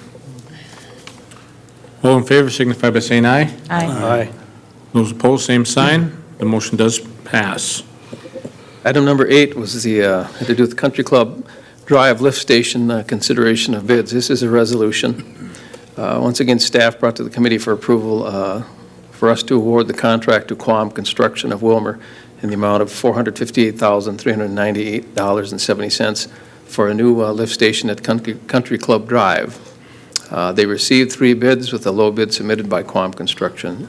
They said they anticipate starting midsummer, and the project following to, they'll start the project following a notice to proceed. Again, after some discussion, a motion was made, seconded, and passed for the following, and I will introduce the resolution to award the contract to Quam Construction for this Country Club Drive lift station in that amount of $458,398.70. Second. Motion made and seconded. Discussion. Roll call. Councilmember Fagerly. Aye. Christensen. Aye. Anderson. Aye. Amon. Aye. Nelson. Aye. Meske. Aye. Plowman. Aye. Johnson. Aye. 8 ayes, 0 nays. That resolution passed. Resolution passes. Councilmember Christensen. Item number 9. Also, we were looking at the Westwood Court lift station and considering bids for that on the same date. And again, staff brought to our committee for approval the award to award the contract to GM Contracting of Lake Crystal, Minnesota in the amount of $835,318.72 for this Westwood Court lift station. They received 4 bids, with the low bid submitted by GM Contracting. They anticipate starting immediately after receiving a notice to proceed. The committee questioned using the same contractor for both lift station projects with Josh Halverson of Bolton and Mink, who was in attendance at the meeting. And he stated that the competitive bid process was followed in accordance with the Minnesota state statutes.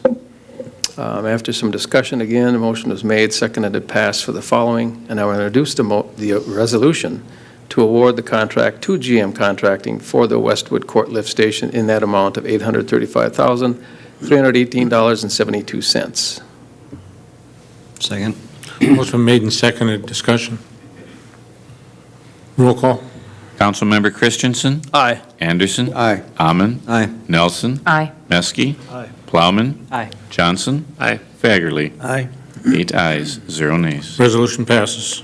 Item number 10, another lift station, the Fairgrounds Lift Station Engineering / CRS agreement. There's 2 resolutions of this, and staff brought to our committee for approval to award the Fairgrounds Lift Station design and construction-related services to Bolton and Mink Incorporated with an amount not to exceed $89,565, and to adopt a resolution of intent to reimburse to ensure the city will be reimbursed for project costs after the date of a resolution. Staff reviewed proposals from 2 firms and took into consideration both a technical and price score. After some discussion, a motion was made, seconded, and passed for the following, and I will introduce the resolution to award the Fairgrounds Lift Station design and construction-related services to Bolton and Mink with an amount not to exceed $89,565. Second. Motion's been made and seconded. Discussion. Roll call. Councilmember Anderson. Aye. Amon. Aye. Nelson. Aye. Meske. Plowman. Aye. Johnson. Aye. Fagerly. Aye. Christensen. Aye. 8 ayes, 0 nays. Resolution passes. The second resolution there is to, and I will introduce the resolution to adopt establishing procedures relating to compliance and reimbursement regulations under the Internal Revenue Code. Second. Motion made and seconded. Discussion. Roll call. Councilmember Amon. Aye. Nelson. Aye. Meske. Plowman. Aye. Johnson. Aye. Fagerly. Aye. Christensen. Aye. Anderson. Aye. 8 ayes, 0 nays. Resolution passes.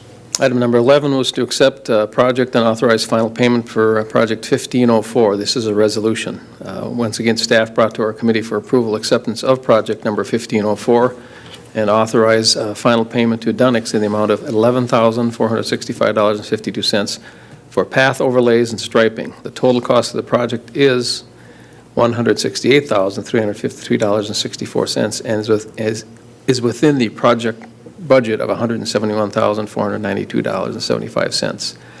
After some discussion, a motion was made, seconded, and passed for the following, and I will introduce the resolution to accept project number 1504 and authorize final payment to Dunix in the amount of $11,465.52. Second. Motion made and seconded. Discussion. Roll call. Councilmember Nelson. Aye. Meske. Aye. Plowman. Aye. Johnson. Aye. Fagerly. Aye. Christensen. Aye. Anderson. Aye. Amon. Aye. 8 ayes, 0 nays. Resolution passes. Item number 12, we're getting close to the end, removal of parking on Lakeland Drive. This is also a resolution. Staff brought to us for consideration approval of the removal of parking on both sides of Lakeland Drive from through Highway number 12 to Civic Center Drive. Lakeland Drive has been approved for an overlay as part of our 2016 street improvement project, and parking needs to be permanently removed from the street to allow for 2 bike lanes in accordance with state aid requirements. After some discussion, a motion was made, seconded, passed for the following, and I will introduce the resolution to approve the removal of parking along Lakeland Drive from through Highway 12 to Civic Center Drive. Second. Motion made and seconded. Discussion. Roll call. Councilmember Meske. Aye. Plowman. Aye. Johnson. Aye. Fagerly. Aye. Christensen. Aye. Anderson. Aye. Amon. Aye. Nelson. Aye. 8 ayes, 0 nays. The resolution passes. Item number 13, non-agenda items. This is for information only. We discussed stormwater tasks and reviewing the list of stormwater issues to be addressed, as well as obtaining an education piece provided by Learning will be on the Grass Lake project.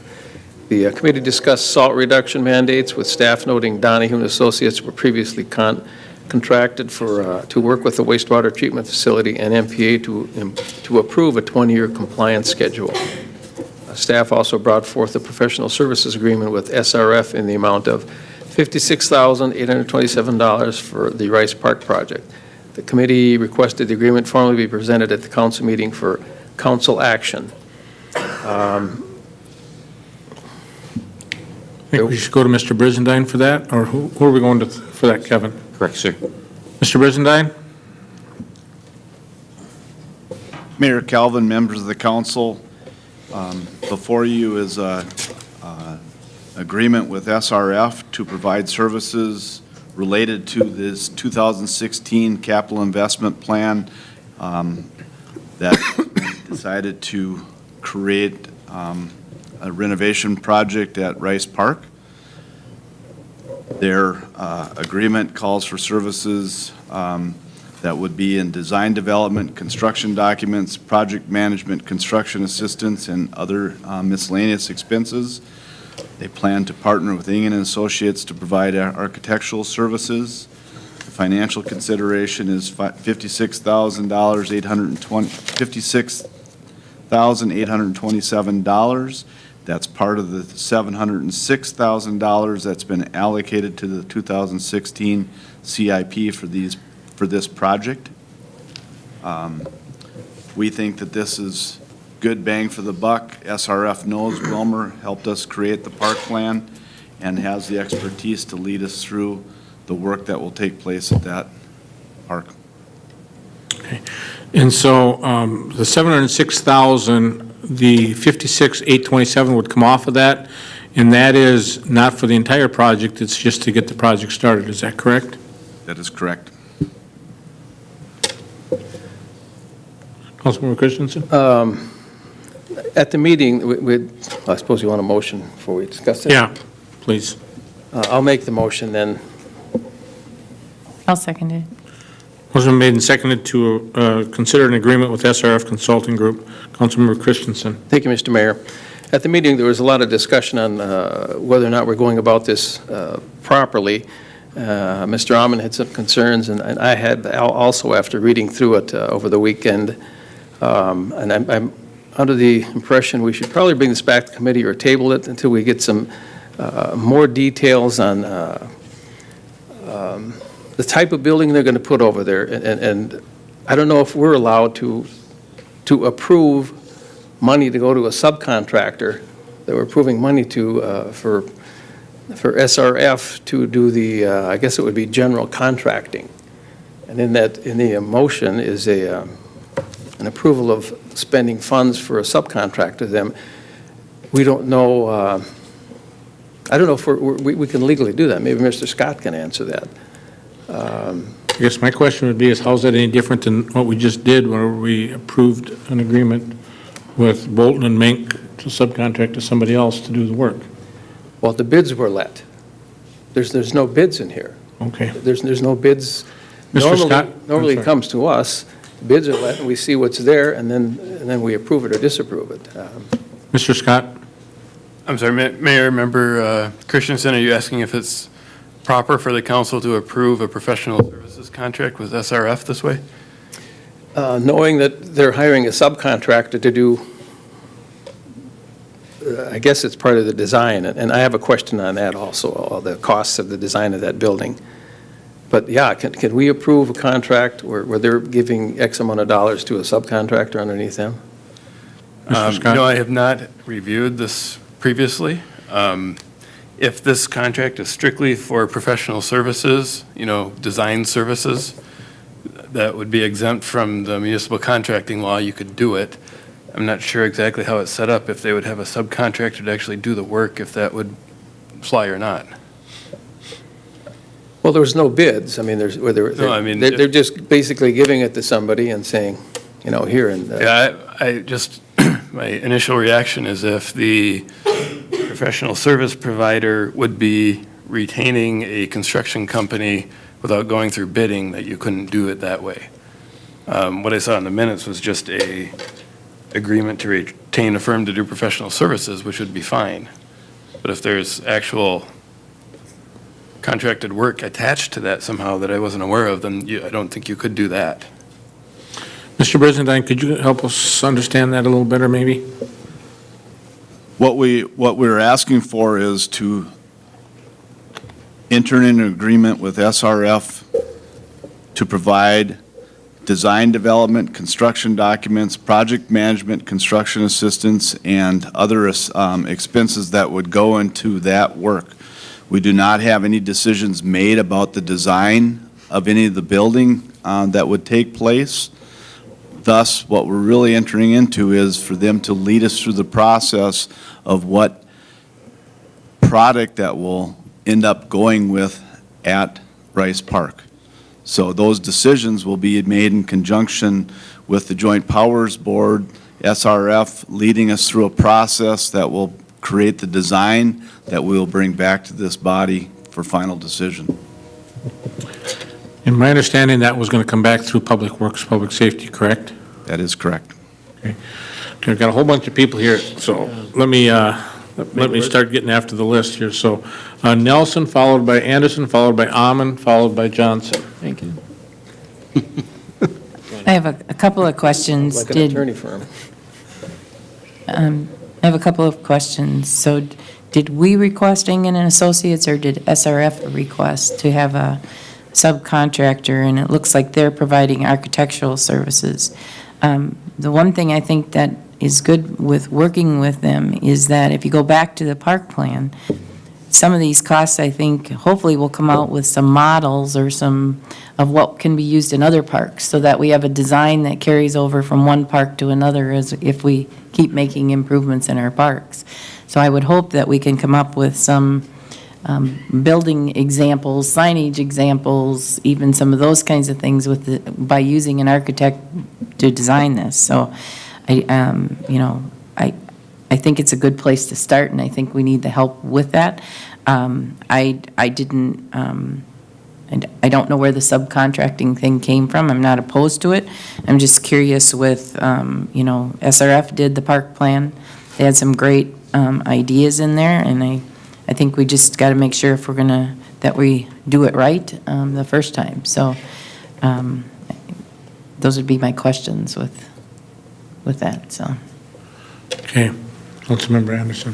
Thank you, Mr. Mayor. I just want to remind the council, at a meeting in February where I think not everybody was here, but the council directed staff to do this on a unanimous vote. We told staff to work with SRF and be our consultant and get this work done. So that was a little bit the genesis of it. So they're just following through on our request, but I think the discussion we're having is very good. Councilmember Amon. Yes, thank you. Steve, with SRF being the, I guess, acting as a general contractor or designer of this, I think there is a redundancy and an over expense that the city will be paying to have them perform the services that's stated here. The design issues and the estimated costs were provided by us, but I think we're spending additional funds for something we really don't need, because the schematics and the system of the water park or of the paving or of the tennis court or whatever we're going to be doing is already available through the suppliers and the people that make this equipment. And it seems to me like we're paying double for something we really don't need. I think we should go right to the point of entering into agreement or putting out for bids to hire an architect to design the facility. We already have the schematics showing what the concept is. But the only thing that's really confusing to me is that we haven't, as a council, or nor I think as the board, come up with any real defined costs associated with this park, especially with the water park. And I asked that at the meeting. I said, have we asked what's going to be the additional staffing cost we're going to add to our budget each year to take care of this service to our people? The insurance exposure, if there is any, the cost of the water and utilities, what's the annual cost? We don't even know that. Maintenance costs, we don't know that. Open system or a refiltered water use system, which could make a big difference on the cost of water we're going to consuming. The future maintenance, the estimated revenues from admissions. Are we talking about admissions? We're talking about building a facility, and we still have not, and I think we're putting the cart before the horse. This should have been discussed. These issues should have been discussed and should have been brought up. Now, Steve, you mentioned at the meeting that by approving this agreement, all these issues would be addressed. But when I look through the agreement, there's not one of these items mentioned in the process. So I guess I differ with you on your opinion on that, but we did not see the agreement that you had with you, that you didn't pass out to the council or the committee at that time. But when looking at it now, I reviewed it very thoroughly, and I see nothing in here to address any of those issues, and I'm wondering, before we go ahead with such a big endeavor, don't you think we should know what the costs are? I don't know whose responsibility that should be, if it should be the council has to give direction to the staff, or if staff should automatically come up with a cost so we know what we're dealing with in the future budget. I think we have some issues here we need to address. And I think we're on a fast-track pace here, and I think we need to slow it down, boys. Mr. Brizendine? Mayor Calvin, members of the council, the work that will get completed through the process that SRF will lead us through will get us to those answers. We have not determined whether we're going to use a flow-through system or recaptured system. When you decide what system you're going to use, then you can capture the costs that would come with that system, because one's going to come with much higher water costs versus the other one's going to come with more maintenance costs. We have examples of that. Staff is well aware of what the cost of that will be. But until you determine what the system is that you purchase, you won't be able to define those costs for you because it comes in two different ways. We have discussed this when we presented information at the February meeting that Councilman Anderson just spoke about. There were cost estimates in place for those items. So I would argue that SRF is going to lead us through the process that will get that information moving forward. And as far as design work and working with Ingen, SRF does not have architectural services in their business model, so they sought out local contractors to assist them with that process of the work that they will do for us. Okay.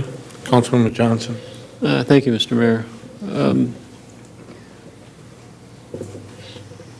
I have some questions also about this the proposed agreement with SRF. It's awfully open-ended, it looks like to me, for a lot of the work. For example, they talk about prepare construction document specification and engineer's estimate. And do they have an engineer on staff, Mr. Brizendine, or? Steve? Mayor Calvin, members of the council, yes, indeed they do. Okay. I wasn't sure of that. And then the other thing is, they're located in the Twin Cities. I'm wondering about how they're going to how they're actually going to handle the mechanics of the project oversight. I've read too many articles in our local newspaper about all the problems with our high school that we last constructed here in town. And, I'm a little concerned about having project oversight by somebody that's 100 miles away, and when I read their letter or their contracting summary or whatever this thing is, it refers to attend one weekly site inspection, which I'm a little concerned that's liable to be something scheduled, which leads me to believe they may not see things that they should see, because everybody expects them to be there.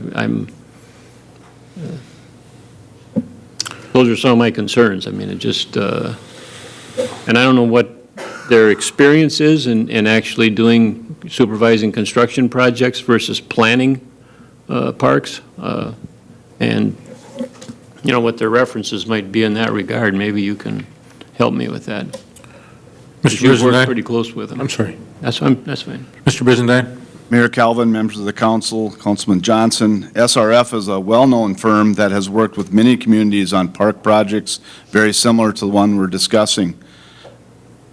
They will have a presence in the community on a weekly basis. One of the benefits of having Ingen involved is they will have local assistance that will be able to be on site during the projects that would need that oversight. As you let bids for, I'll talk about the splash pad first. If you let bids for the splash pad, that work is going to be done by the firm that is employed to do that work, and their oversight would take care of that portion of the project. The next biggest thing on there would be the shelter and the proposed bathroom, changing room facilities, and that same type of work would be done by the contractors hired to do that work. So I believe that the oversight is going to be there. I believe SRF is a wealth of experience doing this work, and I believe that Ingen will be a local asset to the work that they'll do for us. When you say a wealth of experience doing the work, you mean actually supervising construction of parks versus just planning them? There's, we had them do the planning, and that was one thing, but this is the construction, and I would like to make sure that I'm on the same page on both items. Mayor Calvin, members of the council, Councilman Johnson, that is indeed the work that they do as well. As I talk to my peers that have used SRF, I have not found a dissatisfied customer in the lot. Thank you. I think also that was covered pretty well in their meetings that they had, their public meetings that they had. I know that was addressed at the public meetings, at least two of the ones that I attended. So, Councilmember Christensen. Thank you, Mr. Mayor. Looking this over a little more closely, I see some duplication in here, and I think it might be helpful to have Ingen come in and actually talk to us about this at our committee. The SRF has got construction documents of $17,166. Ingen has construction documents of $19,000. Now, they break it out and explain it a little bit. They're kind of both the same. And that's a lot of money for construction documents. That's no brick and mortar. SRF's got $1,398 for project management and $6,400 for construction assistance. And I don't know where that comes into play, but if you read both of them, there's a lot of duplicated preliminary planning and design that both of them are doing. And I'm not comfortable with that amount of money without having it explained a little better to us. I mean, this is a big project. We're talking about splash pad and spending $700,000 at the Rice Park, and let's get off on the right foot. I know there's some discussion at the committee meeting that I think I stated that I would like to see somebody come in and give us more information, because again, at the committee, we had no documents. You came at the end of the meeting and verbally presented this to us, and I see it in front of us now, and I have more questions. But I think it might be helpful to actually having somebody come in and talk to us and tell us about this, so I can ask those pertinent questions, and Mr. Ahmed can. We're both in construction, and I guess I can see some holes in this personally, and I'd like it explained a little better before we jump into it. I mean, we have the whole summer ahead of us here, and I don't think there's any major mad rush to just jump into it right this minute. I mean, we get a lot of things thrown at us at meetings that we got to do it right now because, and I don't think a 2-week hiatus is going to hurt anything if we had them come in and talk to us. With that, I'd make a motion to table it. Second. Motion made and seconded to table. All in favor of table, signify by saying aye. Aye. Opposed? Aye. The motion carries. Councilmember Christensen. That was all came before our committee. If there's no questions or comments, I'd move to file the minutes. Second. Motion made and seconded to file the minutes. Discussion, Councilmember Nelson. I would request that this document come back to the full council versus to the committee. I think there's 8 people at this table that are evaluating this project, and I think it would be good for us all to hear the same information. SRF in their park plan has wonderful documents with what they've done. I think we all need to hear the same thing and let them come to the council meeting. That's what we were doing here tonight. Bring it back versus going back to the Public Works Committee. I will make that a motion. Second. Motion made and seconded to bring the SRF agreement in discussion back to the full council. Discussion. Councilmember Christensen. Thank you, Mr. Mayor. Would that include, having Mr. Engen come here and explain it to all of us during a meeting, a council meeting, or? That's kind of what I heard, but I'm not sure. Was that your intent to have whoever's needed to make the decision? Yes, whatever information, I think we all need to hear it versus just 2 people. Mr. Brizendine, do you understand the intent of the motion on the table? Mayor Calvin, members of the council, the agreement that we'd be working with is SRF. So bringing Ingen and Associates here to discuss this, I'm not so sure that that's the process that we'd want to follow. Mr. Mayor. Giving us a little time to calm down. I'll drink to that. Councilmember Ahman. Well, that's my point, Mr. Mayor, is I think we're in a situation where we're overpaying. I think an Ingen and Associates or another comparable firm could design the construction documents and save us some money. We don't think we need to go to SRV to get to, or SRF to do this, to do the study, and that was my point initially. And when you look at the construction documents, what they have, there is duplication in here.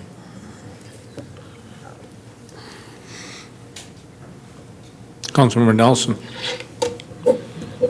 We spend a lot of money doing, and a lot of time doing the park plan. SRF did a wonderful job. If you would go back and read the park plan and look at the documents that are in there, the projects that they've worked on are very good. I think we would be well-suited to start with them and use them. And if they're going to subcontract with Ingen, then it goes back to the beginning there to see. I think we've got a great plan, and I think we've spent a lot of time and energy working with them. And let's hear from them. Have them put the two bids together so that they can see it's not duplicated. If they don't need to come back to review it, then they don't need to come back. But Okay, let's start. We got a motion on the table. Let's try to get to the motion. well, my motion is to bring them back here to do that. That includes the bid as it is. Put it together and bring it back and give us the information. Correct. Councilmember Christensen. Thank you, Mr. Mayor. Well, I would prefer it to come to committee, and I don't see that we'd have to have SRF come out here. I think Ingen and Associates, their local firm here, we use them for a lot of things, and they're quite capable of sitting down and telling us what's going on. Otherwise, FRS is going to come out here and maybe charge us for the trip out and that. I don't think that's necessary. But if it could be explained by the local firm, Ingen and Associates, and they're good, I mean, they could probably answer a lot of these questions, especially duplication. But the motion is what it is. Councilmember Anderson, followed by Nelson. I agree. I think it makes sense to have it come to the full council so that we all hear it. It's gotten to be a big point of contention. Let's try to move it forward. Let's let whoever it is that is necessary to explain it, come out, explain it, work through this thing so we can get going on it. Again, I want to remind the council that we directed staff to do this. They're just following through on what we asked them to do. Councilmember Nelson. I think I'll quit with that. I just wanted to make sure that clarification that we're hearing on the whole project. Ready to vote? All in favor of the motion signify by saying aye. Aye. Post same sign. Motion does carry. Mr. Mayor, if I could just have one final comment. Should we take a recess? Yes. No, I don't think that's necessary, but Motion to recess. Okay, we're in recess.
Yep. 1 minute. 1 minute.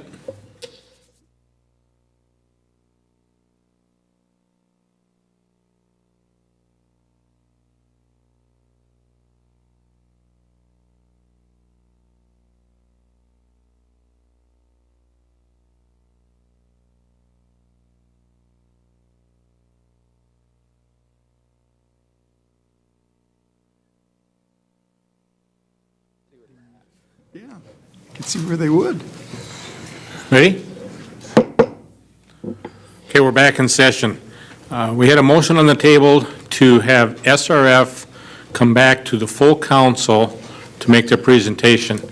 Mr. Scott, if SRF is going to be the holder of that contract, can they subcontract out to a local firm? Mr. Mayor, members of the council, assuming that subcontracting is also for professional services such as engineering or architectural services, then yes, that would be professional services that are not subject to the municipal contracting law. So I apologize. I think when the question was asked earlier, I didn't understand that you're referencing the architectural services piece. But as long as everything you're authorizing is professional services, then yes, you can do that. Okay. Council, additional discussion as to the motion on the table. We approved it. We already The voted. motion to file on the table, Mr. Mayor. No. Yeah, That's the only just to one. file. I made a, We voted. We voted. We voted? Okay. See, I told you I needed a break. You voted. There's a motion to file.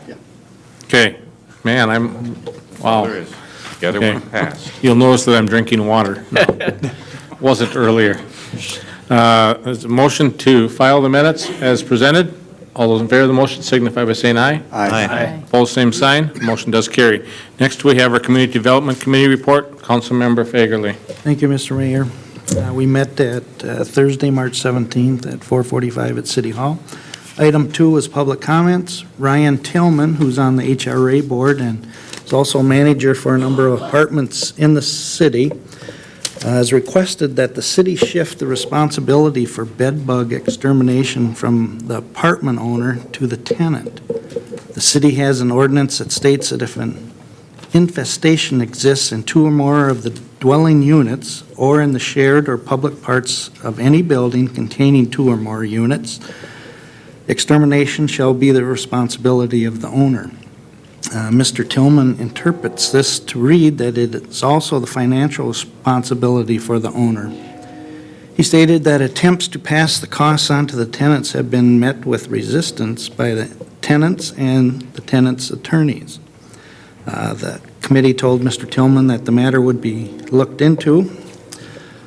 At the meeting also, Community Development Director Peterson thought that if they were cited during a rental inspection, they needed to do the bed bug extermination.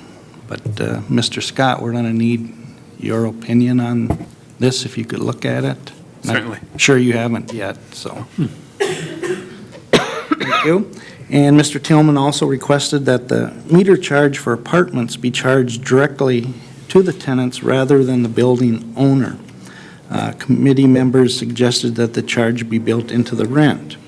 Councilmember Muskie, who is a council member liaison to the Municipal Utilities Commission, said he would talk to the utility staff about this matter. So thanks, Sean, for doing that. Item 3, ordinance imposing residency restrictions on sexual offenders and sexual predators. Staff presented a council action request for an ordinance that would impose residency restrictions on sexual offenders. The ordinance was drafted by City Attorney Mr. Scott as a follow-up to past discussions held at the committee level. Under the ordinance, sexual offenders would be prohibited from living within 500 feet of a school, licensed daycare center, park, public playground, or place of worship. Councilmember Johnson stated that he had talked to the mayor about having the separation distance be mapped at 1,000 feet, as he did not believe 500 feet was adequate. He cited several other cities that use the 1,000-foot standard. The committee discussed the process for offender resettlement. Police Chief Felt said that Department of Correction notifies the city of Level 2 and Level 3 offenders.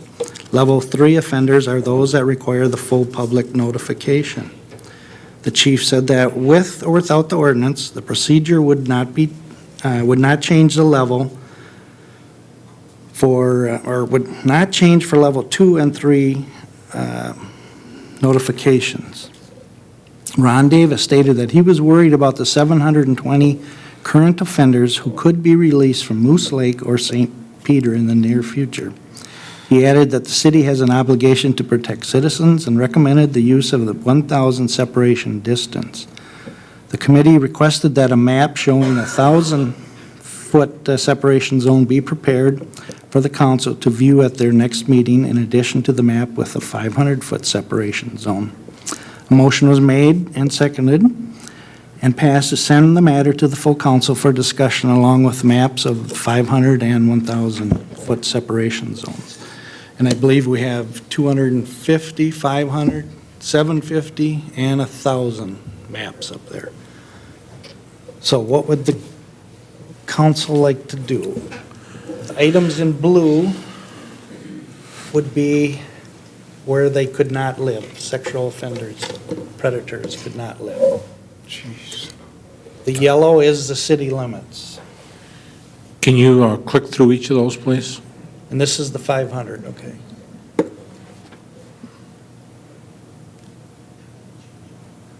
That's 1,000.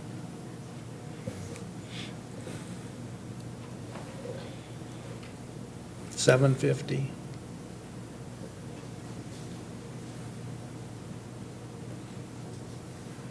And 250.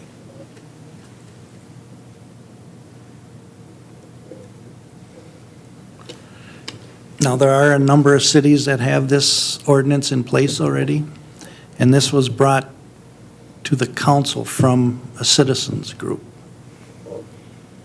It wasn't staff organized.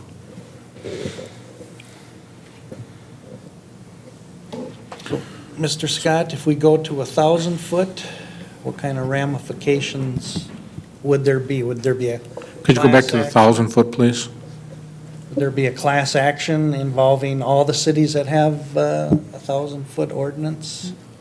Mr. Mayor, Councilmember Fagerly, there's certainly no definitive answer to that question. I will say that, as Councilmember Johnson noted, lots of cities, or at least numerous cities, have similar ordinances in place that have at least 1,000-foot restricted area around these attractions.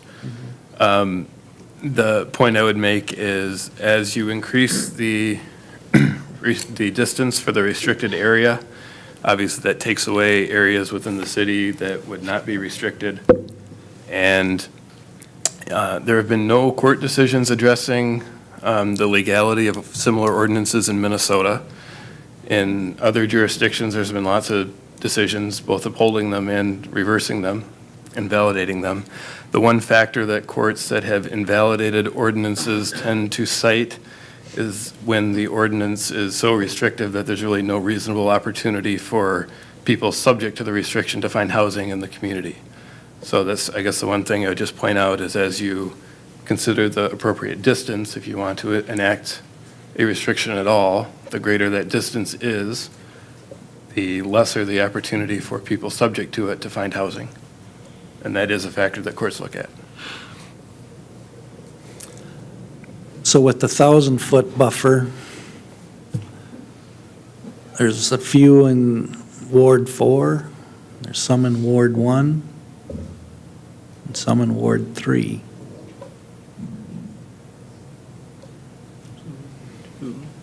A little bit in 2. Yep. But then there'd have to be housing available. Ward 1 is mostly up in Eagles Landing, and there's no park up there, no daycare.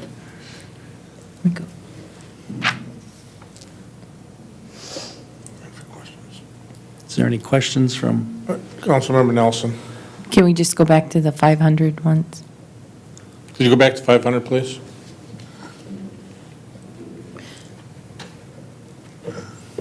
Councilmember Nelson?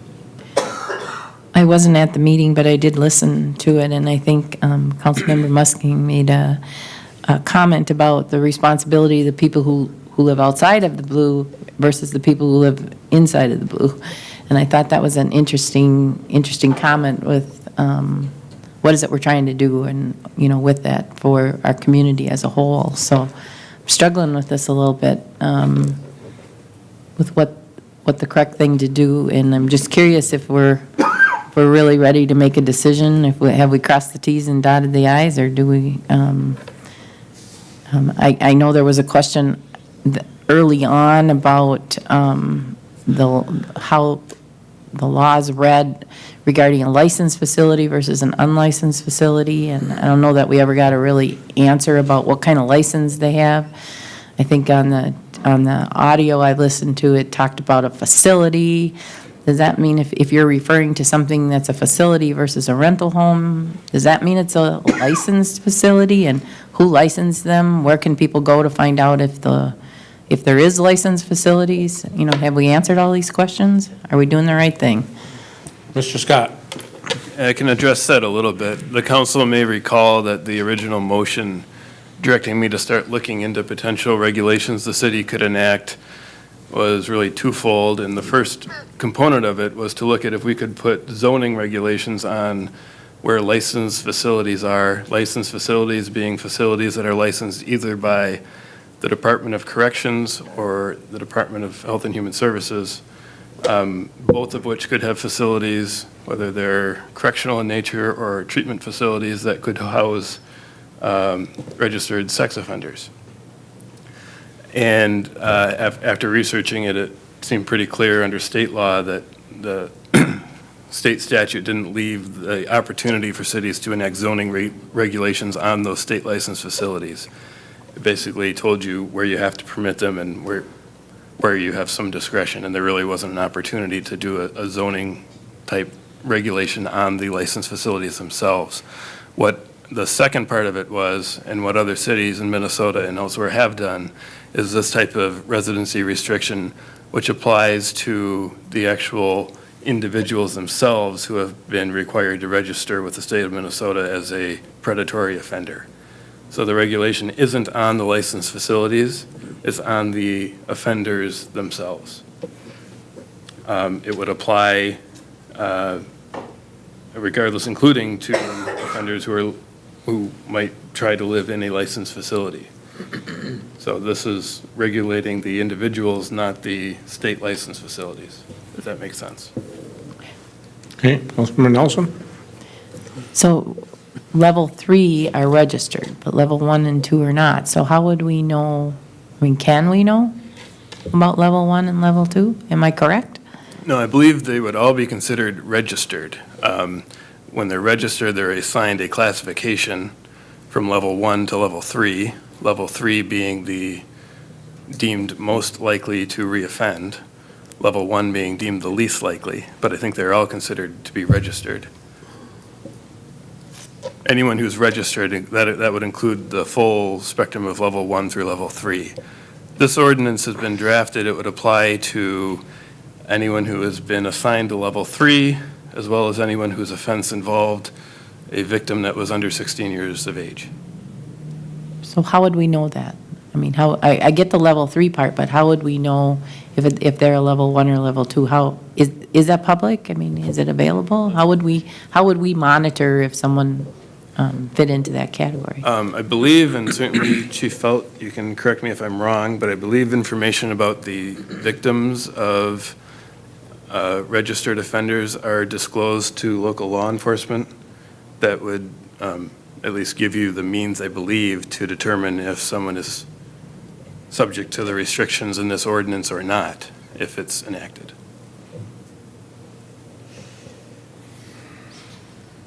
Councilmember Johnson.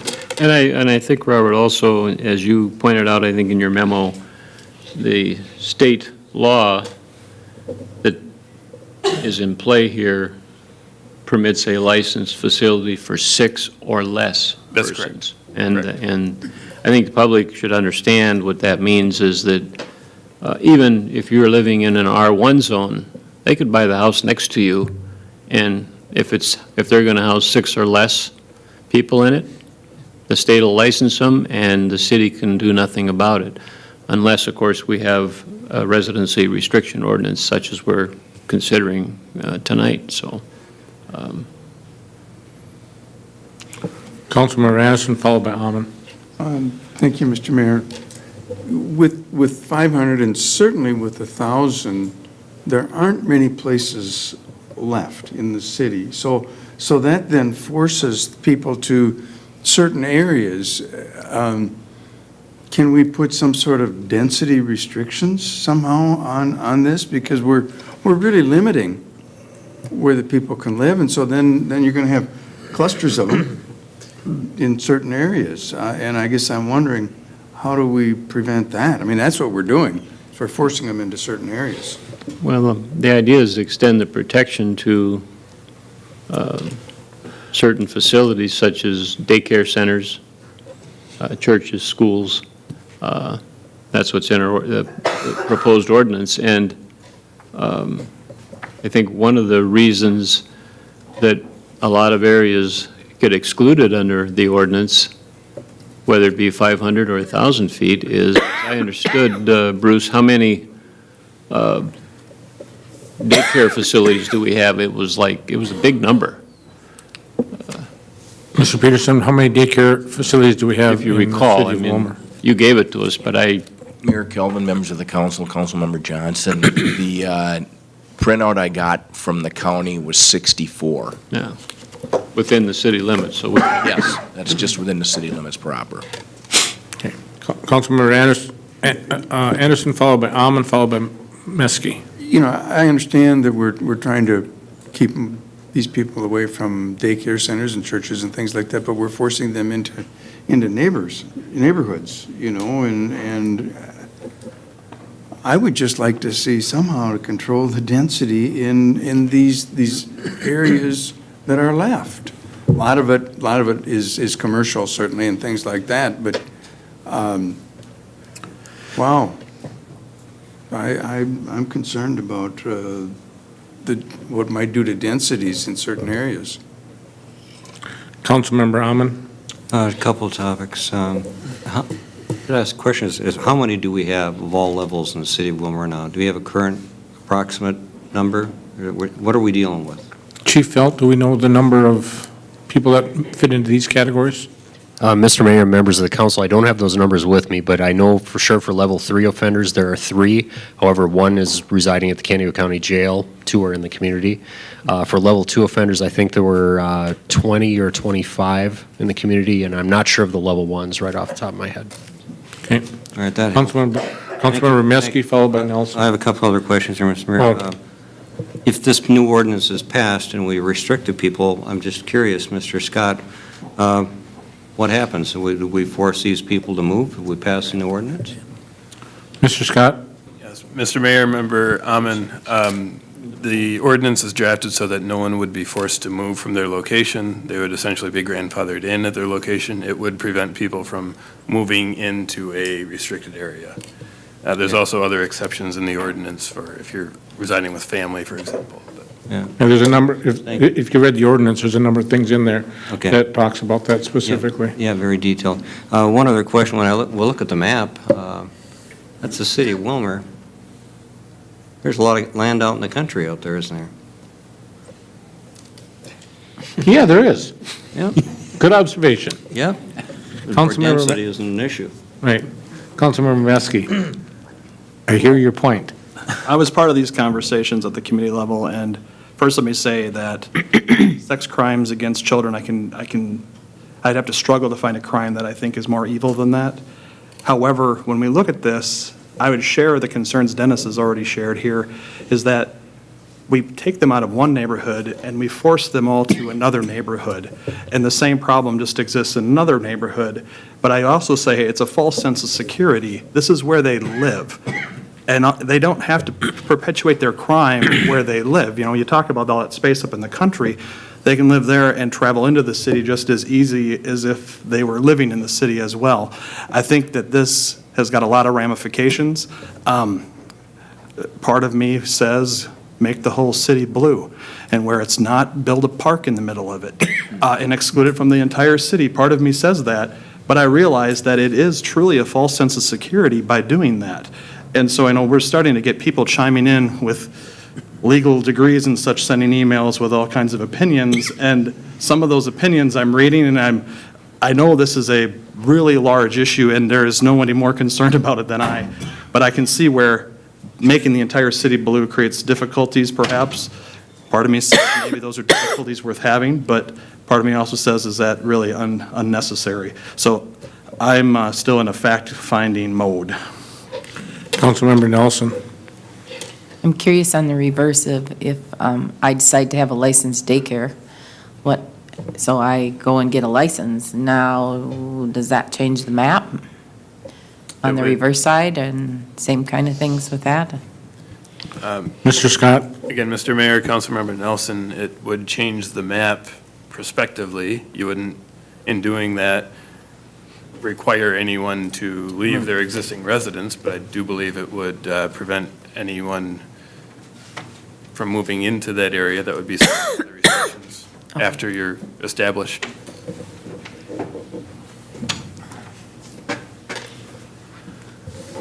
Council, what do you wish? Councilmember Fagerly. Well, this would be a new ordinance, and there'd have to be a public hearing, so. Right. It's up to the council. If you're ready to order a public hearing, this ordinance has 500 feet distance in it right now. I'll make a motion. So moved. Excuse me. Motion been made to introduce an ordinance for 500-foot separation. Is there a second to the motion? I'll second that. Motion been made and seconded. Councilmember Christensen. Thank you, Mr. Mayor. I see a lot of open spots up there at the 500-foot level. And, you know, to the people that are inside the blue, it doesn't probably make a whole lot of difference, but if you're a mother and father of 3 young children and you're not in the blue up there, it makes a big difference. It makes a really big difference. I don't know what to do. I like Sean's answer. He's in a fact-finding mode, and I don't know if we're ready to do this or not. I mean, I can see 1,000 feet.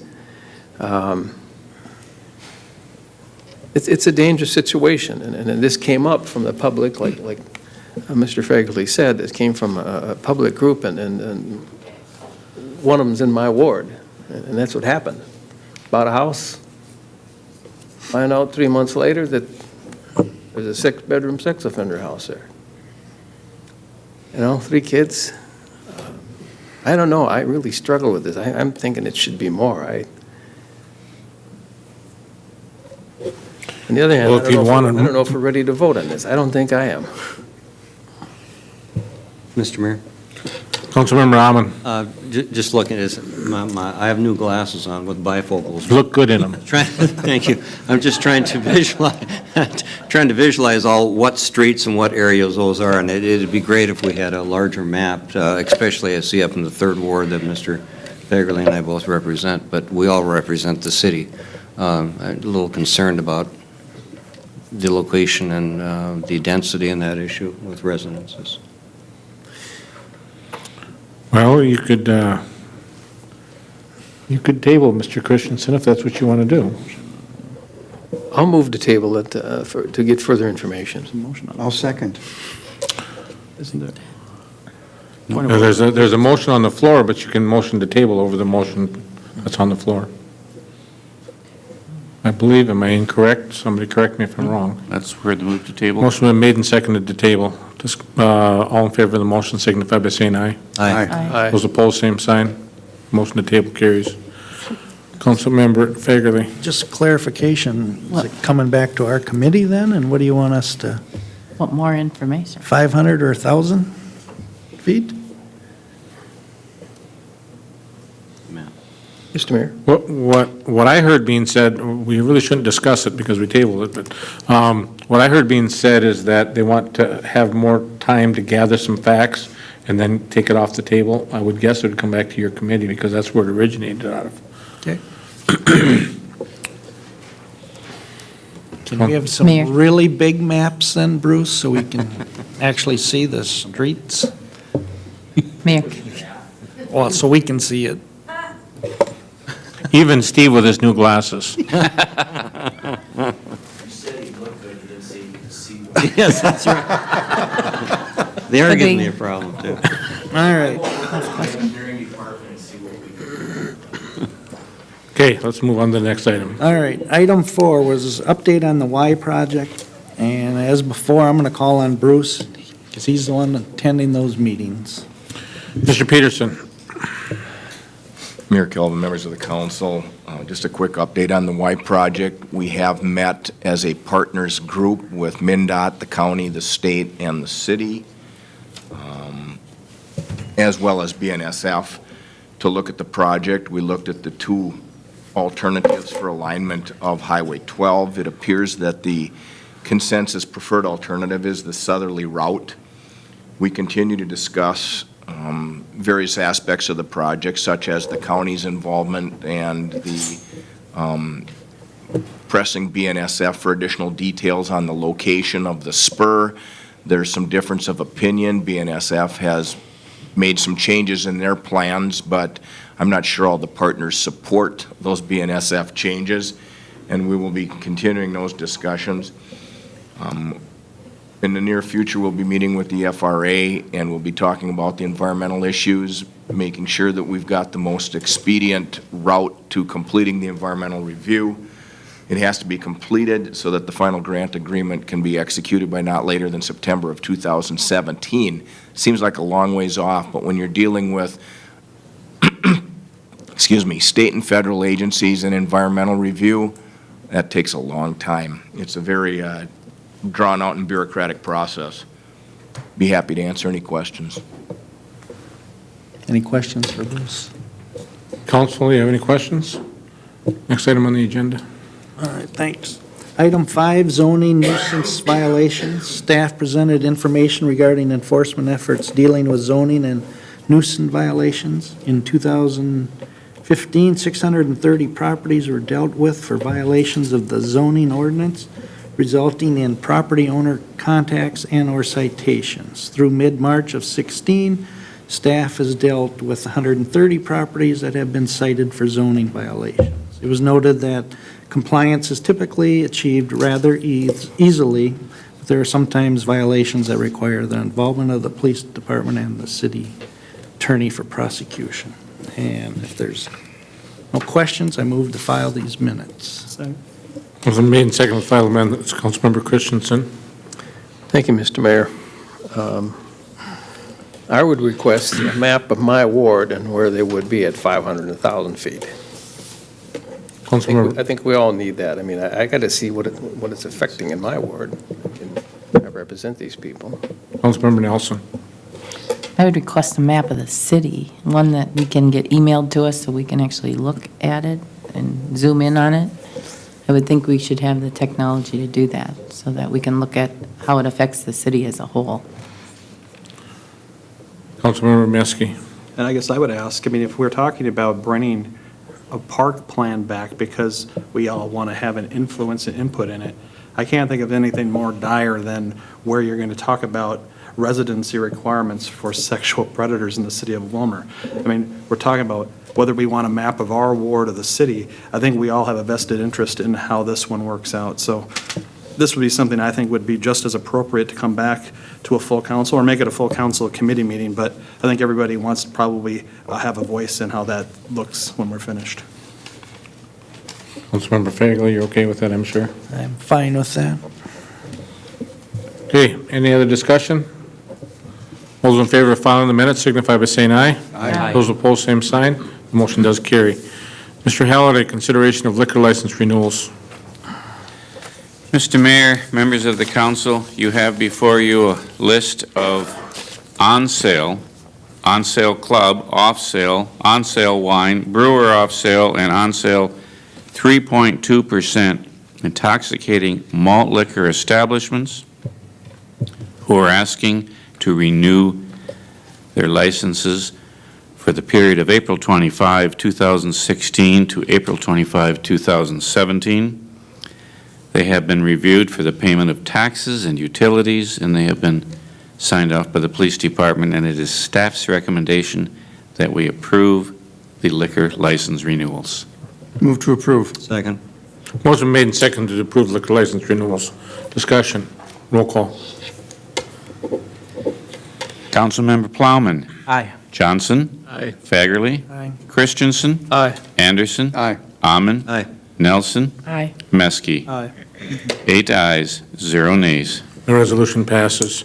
Consideration of Civic Center special event on sale liquor license holder, Mr. Halliday. Mr. Mayor, members of the council, the Civic Center has rented space to the West Central Builders Association, as they have for several years now. And at the end of their 2-day show, actually in the middle of it, on Saturday, April 2, they plan to offer some alcoholic beverages to their members after closing hours and the patrons have gone home. It still requires a license to distribute or consume alcohol on the grounds. They have met all the criteria for this, and it is staff's recommendation that we approve the Civic Center Arena special event for the on-sale liquor license. Move to approve. Second. Motion made and seconded to approve the on sale for special event liquor license holder. Discussion? Roll call. Councilmember Johnson. Aye. Fagerly. Aye. Christensen. Aye. Anderson. Aye. Amon. Aye. Nelson. Aye. Meski. Aye. Plowman. Aye. 8 ayes, 0 nays. The resolution passes. Next is consideration of an annex petition from William and Carol Carnes. Mr. Peterson. Mayor Kelvin, members of the council, the city received a petition for the annexation of a tract of land. You can see it cross-hatched on the aerial photograph. It's approximately 1 acre of land that lies on the south side of 19th Avenue Southwest. The owner of the property is William and Carol Cairns. They have also requested municipal services. They are at the very extreme extent of what we can provide sanitary sewer without a lift station going west on 19th Avenue. Willmar Township has signed a waiver of the 90-day review period, and they have no concerns with the annexation. They believe the city's in a better position to provide services than the township is. The Planning Commission has also reviewed and approved the annexation at their February 17th meeting. Under statute, the city is responsible to reimburse 1 year's taxes to the township in the amount of $35.35. So that is the financial consideration. There are 2 things that are required of the council in this process. The first one is that a resolution verifying ownership be adopted, and staff would recommend the adoption of that ordinance or that resolution at this time. So moved. Second. Motion made and seconded to adopt a resolution verifying ownership. Discussion. Roll call. Councilmember Fagerly. Christensen. Aye. Anderson. Aye. Amon. Aye. Nelson. Aye. Meski. Aye. Plowman. Aye. Johnson. Aye. 8 ayes, 0 nays. Resolution passes. Mr. Peterson. The second action requested of the council would be to introduce the annexation ordinance for a public hearing on April 18th. And the reason we're pushing it out that long is because statute requires that. Also move, Mr. Mayor. Second. Motion made and seconded to introduce an ordinance for a public hearing. Discussion. Roll call. I'm sorry, simple motion. Yes, correct. All those in favor of the motion signify by saying aye. Aye. Those opposed? Motion does pass. Next county, Excuse me, Mr. Mayor. yes, Mr. Councilmember Plowman. First of all, I apologize for what I'm about to do at 20 to 10. But I would like to make a motion to reconsider our Planning Commission appointment. Second. Motion been made and seconded to reconsider the Planning Commission appointment, and I'm assuming you're speaking of the one that didn't get approved, so. Correct. Of Julie Osmus. Councilmember Plowman. Okay. Well, first of all, I want to make an apology to the council, to each individual one of you, because I don't believe that I acted appropriately earlier when we were discussing this. The reason for my abstention during that vote was not indicative of my feelings one way or another on the issue. Rather, I didn't believe at that time, I believe that the vote was hastily rushed into, and I should have initiated conversation before that point. Therefore, I abstained from the vote, and I would like the opportunity to vote on that. And if there's subsequent conversation or deliberation that needs to go into that, I would like to have that conversation now.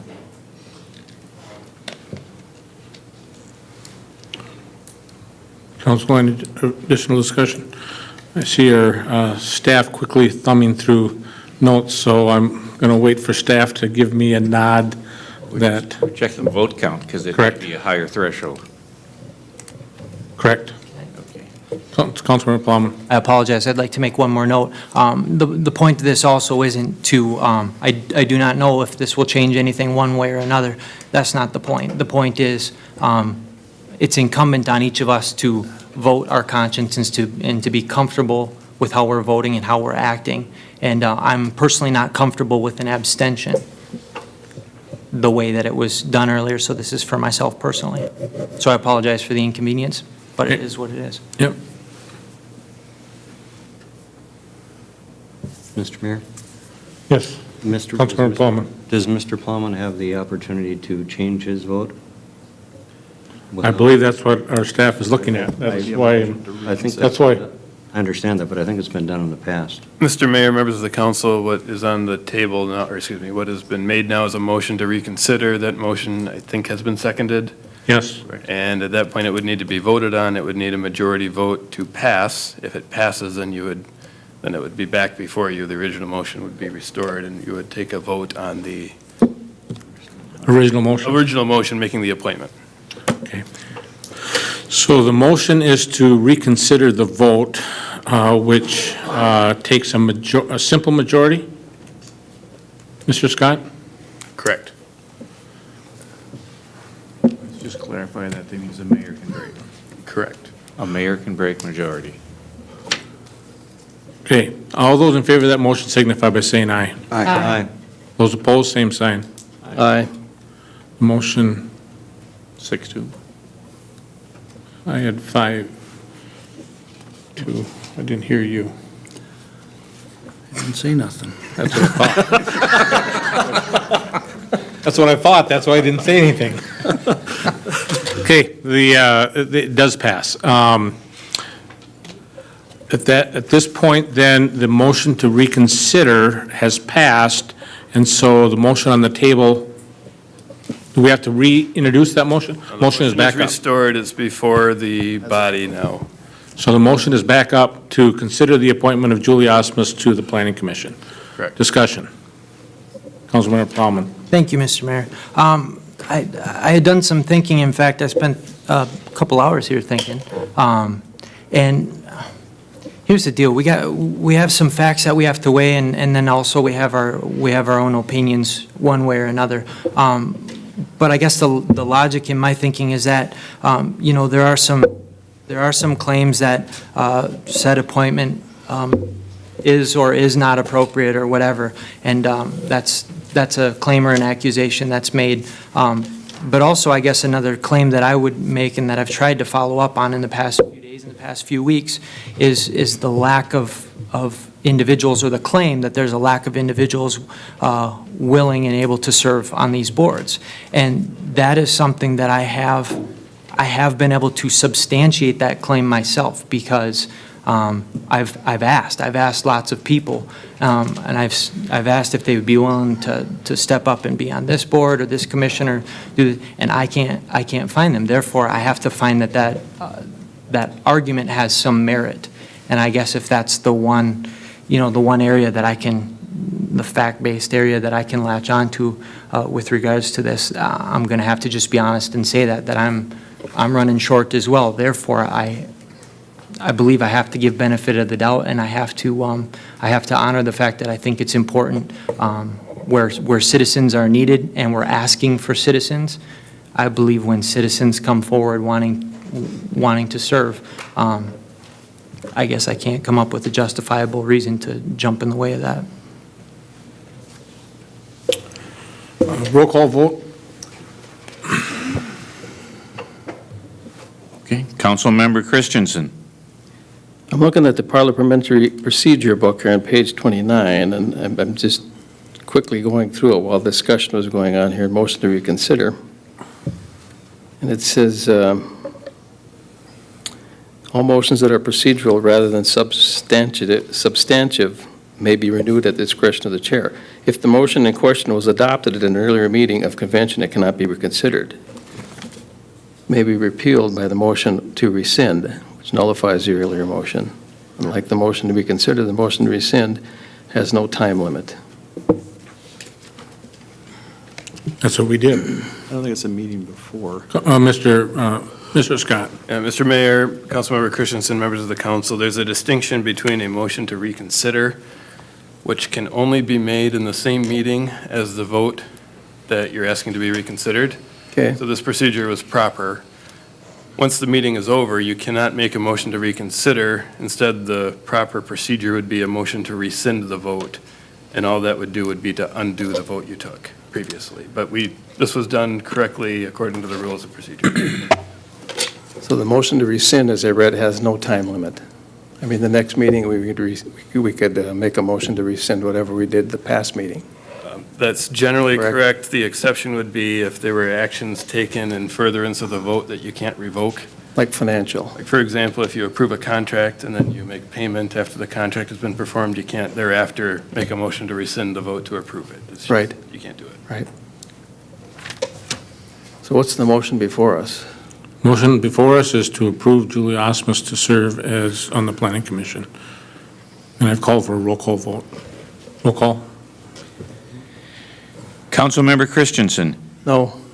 Anderson. Aye. Amon. No. Nelson. Aye. Meskey. Aye. Plowman. Aye. Johnson. No. Baggerly. No. 4 votes. It's a Planning Commission by charter. The motion fails. Announcement of committee meeting dates. Finance. Mr. Mayor, the Finance Committee will meet Monday, March 28th at 4:45. Public safety. Tuesday, March 29, 4:45. Labor. 30th, 4:45. I'm sorry. 30th, 4:45. And community development. Thursday, the 31st, 4:45. Okay. I just want to make the council aware that I have a meeting tomorrow morning with Dave Baker. We're talking LGA, broadband, and we're talking granny pods. So I'll be meeting with him to talk those issues. Councilmember Christensen. Thank you, Mr. Mayor. The Labor Committee, is that a full committee meeting, or is it? That hasn't been decided yet. I'm waiting for a call back from Larry, and understand he's out of town today. So my understanding is I don't believe there needs to be, for anything I can foresee. We will let you know when we approve the agenda. Councilmember Nelson. My question was regarding the Labor Committee too, because I thought the discussion took place that we were supposed to have it this week, that there were negotiations or something that needed to be completed. So I'm curious with why it isn't till next week, and if we're going to have to delay negotiations because we aren't having a full meeting. We will let you know. No, he's back tomorrow. He's gone to there. I guess I thought the Friday memo said the meeting was on the 30th. Yes, it did. Yeah. It did.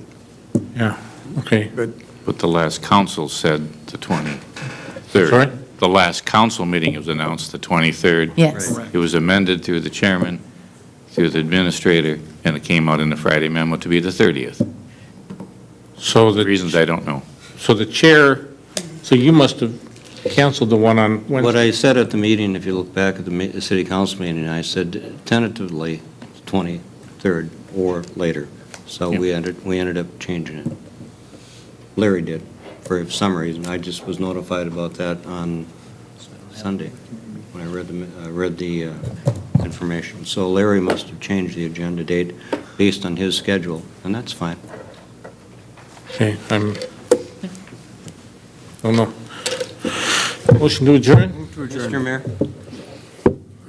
For good of the order, is it possible to get our minutes, for going through the computer all the time here, going back and forth, could we put all the information in chronological order? So that each issue is dealt with, the information is right below that? It would make it a lot easier to go through our meeting agenda, I believe. Just consideration. Thank you. Motion made and seconded to adjourn. We're adjourned.